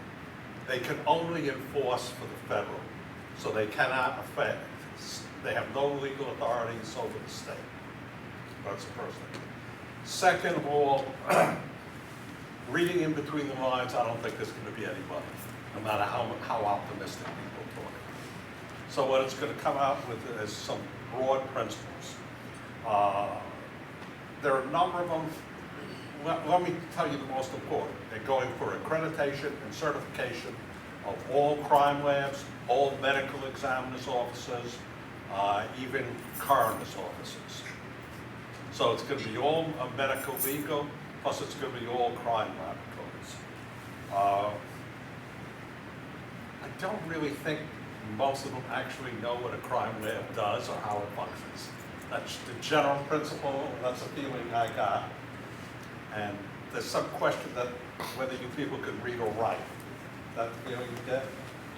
Whether the The people in commissioners? no, the crime lab people can. Oh. They were talking down, okay? So I think you better pay 5 cents. Okay. They're going, let's see, they're really into quality control and blinding all the evidence. And if you go into blinding, I have a feeling you better, it's, how much would you have to increase your personnel if you blinded? Lot. Yes. Okay? Okay. Then, they're talking about quality control, that's fine. Their interest, okay, let's see, communication data, they're talking about recruitment. The big thing is accreditation and certification. Now, I'm gonna hop over to one thing. This is the OSACs. You all know what the OSACs is, you know, the Bureau of Standards wants to develop procedures for all the personnel. Technically, it's not part of the National Commission, it's indirectly. I don't know how practical it is. I can tell you right now about the OSACs is the National Association of Medical Examiners came out with a statement last month saying that we're going to determine what the standards are in the practice of forensic pathology. Nobody outside. I agree. And so if you do that, that means the OSACs on the bottom thing, they can come out with these standards, but NAME is going to say no. And I don't know how the other specialties are, because, you know, they can get very interesting in some of their concepts, especially with, they might just say, you're going to have to blind all the evidence, and you laugh. Of course, they can't enforce it, and two, they won't give you any money to hire all the personnel. It's an interesting commission. It's got a good heart. I think the main thing that's going to come out of it is accreditation and certification. And so Again, they can't enforce it. they can enforce it, but that's what they're going to hit on, accreditation and certification. To be quite blunt, Dr. Pierwani knows, it's not going to affect medical examiners, especially in the state of Texas, because what, 7 out of the 11 offices are already accredited, and the others, with maybe 2 exceptions, can get accredited within a year if they want, without expending great amounts of money. Certification is, do you hire anyone but certified now? Absolutely. Or you don't? Depends, we bring them into training. Yeah, no, I don't need your fellowship. Same in San Antonio, same in Houston. So the certification thing, virtually all medical examiners are, and it doesn't cost the state any money because doctors pay for their own certification. So that's doesn't cost anyone. Well, it's written into our job description that they've got 2 years to get their certification, and then if they don't get that, then they have to go. Same thing in San Antonio. So the certification of the doctors, are you certifying your investigators? Some of them are. I don't think all of them are, but most of them are. Maybe half, mine are. Yeah, I think it's the same in San Antonio. It's an expense cost, they kind of not pay for it, and Yeah. they don't spend all the money.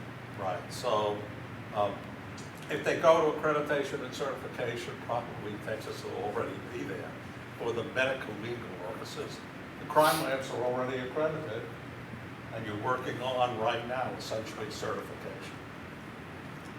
But I don't think I would expect any significant federal monies at all. Well, none of us had our hopes up anyway. I think that I've hit everything. Okay. I don't know, Dr. Bergen, since you're on the. Well, that's the next agenda item. Okay, Right, so, you're next. Was the update on the NIST, DOJ, OSACs, and as Dr. DeMaio indicated, it's completely separate from the National Commission on Forensic Sciences. So far, the OSAC has met 3 times. We met on August 8th in person at Gaithersburg, Maryland, at NIST. We met in September, and we also met yesterday. We had a 4-hour meeting yesterday. We've made lots of progress. Of course, the scope of the OSAC is quite different from the National Commission, which is focused on policy. The OSAC's purpose is really to develop consensus standards for the global disciplines. death investigation being one of them, but there are 24 subcommittees, and these disciplines have relied heavily on those scientific working groups that provided guidance over the years, and so the OSACs essentially will replace that architecture. So they're critical for many of the scientific disciplines and subdisciplines. So there's been a great deal of progress. At yesterday's meeting, the purpose was for us to review the rosters, the proposed rosters for all of the subcommittee members. So we're all the way down to the bottom of the org chart. So the FSSB was responsible for approving those slate of members and forwarding that on to DOJ leadership for their approval. So although the FSSB provided their approvals yesterday for the 400 plus people that were selected, which took a long time, we reviewed hundreds of slides of people's credentials. There's really good representation from Texas, assuming things get approved. The old chairs, many of the old chairs for the old SWIGs are chairing those subcommittees or intricately involved in the new subcommittees. So I'm really optimistic about what the OSAC is going to do from the inside. I think that in the next couple of weeks, the plan is that the subcommittee list will be released on the NIST website. Another thing that NIST have done a fantastic job at is making sure that digital evidence, which wasn't originally included, was in fact included, and so that's also taken place. That's really important because we need consensus standards for that discipline. And just as a reminder, since we're at the point of identifying all of those people that will participate in the subcommittees, people from the labs will be pleased to know that the guidance was that 70% of those people participating in the subcommittees should be practitioners. And so when they were looking at membership, we were really concerned with making sure we maintained that balance. The idea was that for each of those subcommittees, for each of the subdisciplines, they have up to 20 members, 70% practitioners, 20% researchers, and 10% research and development sort of technology type partners. So they're very overpopulated with practitioners, and I think that will really give a good measure of balance to actually implementing these standards in labs. So I'm optimistic about the process.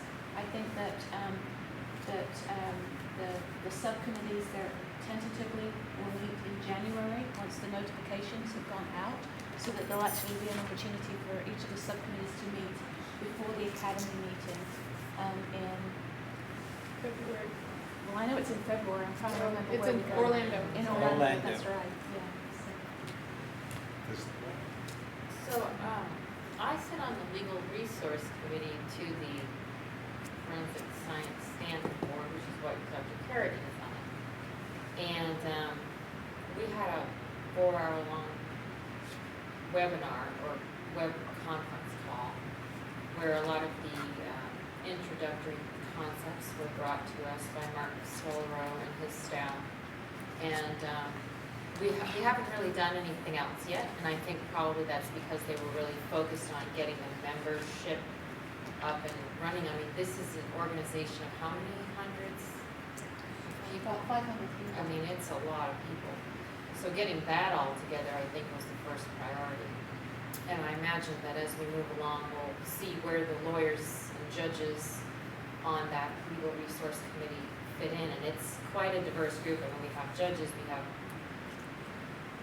people like me, we have Barry Scheck from the National Innocence Project, we have the U.S. Attorney from New Hampshire. I mean, it's a diverse bunch, so it'll be a lot of fun to see how that works out.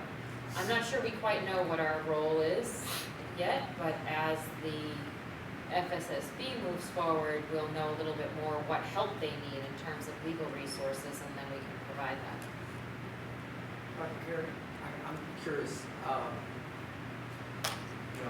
the SWIGs, I mean, they're, as you said, there's a lot of the committee members are now the subcommittee heads of the subdisciplines and such.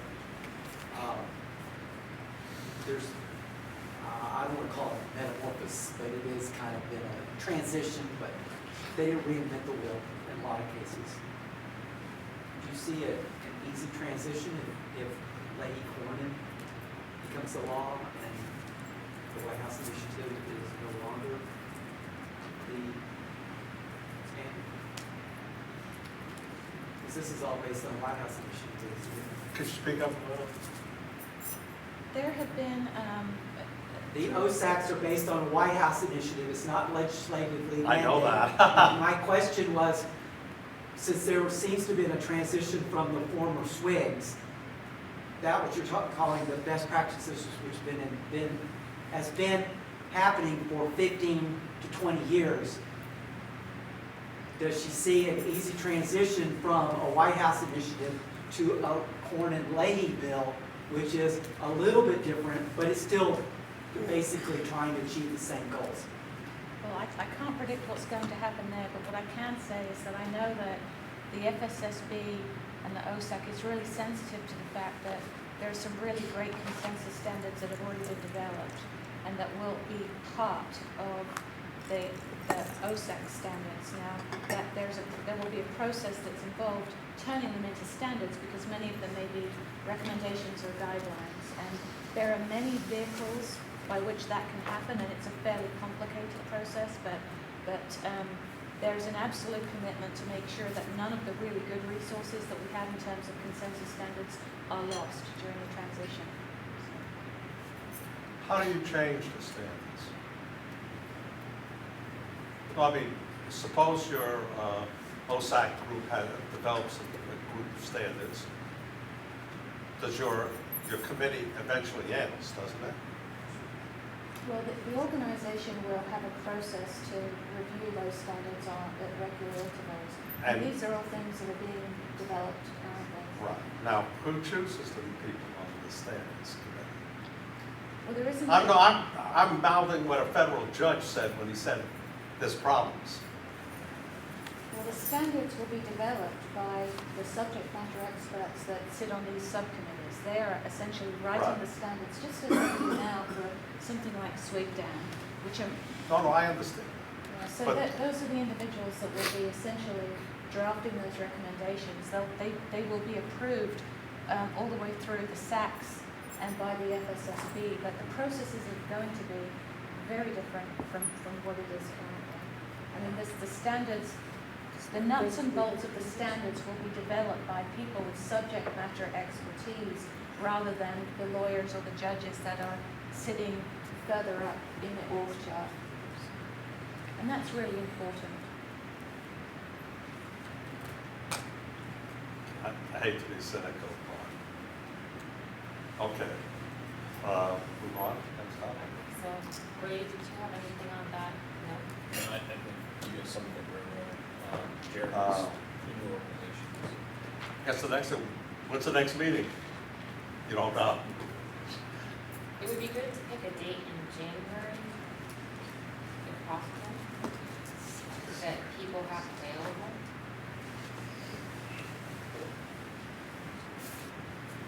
Probably not the second. I don't think so. You know, that'd be a little pressing there. Not 9? It's the 16th How is about the the next. 16th?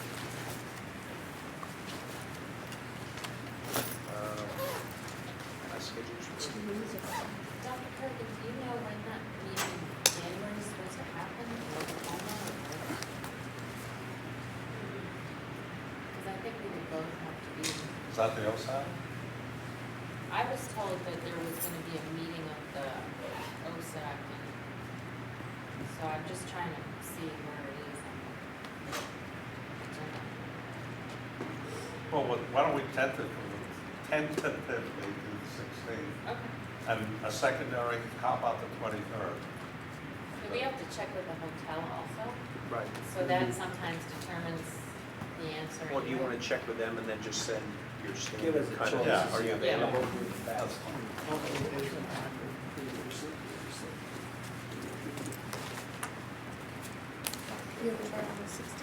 So you fly, right? Anything from the public? Is any public here? No comments? Meeting adjourned. All right. Thank you, guys. Oh, what's, motion to adjourn? Yes. I move we adjourn. Second, second? Aye. Aye. No. Nay. Thank you, Richard. Okay. Thanks.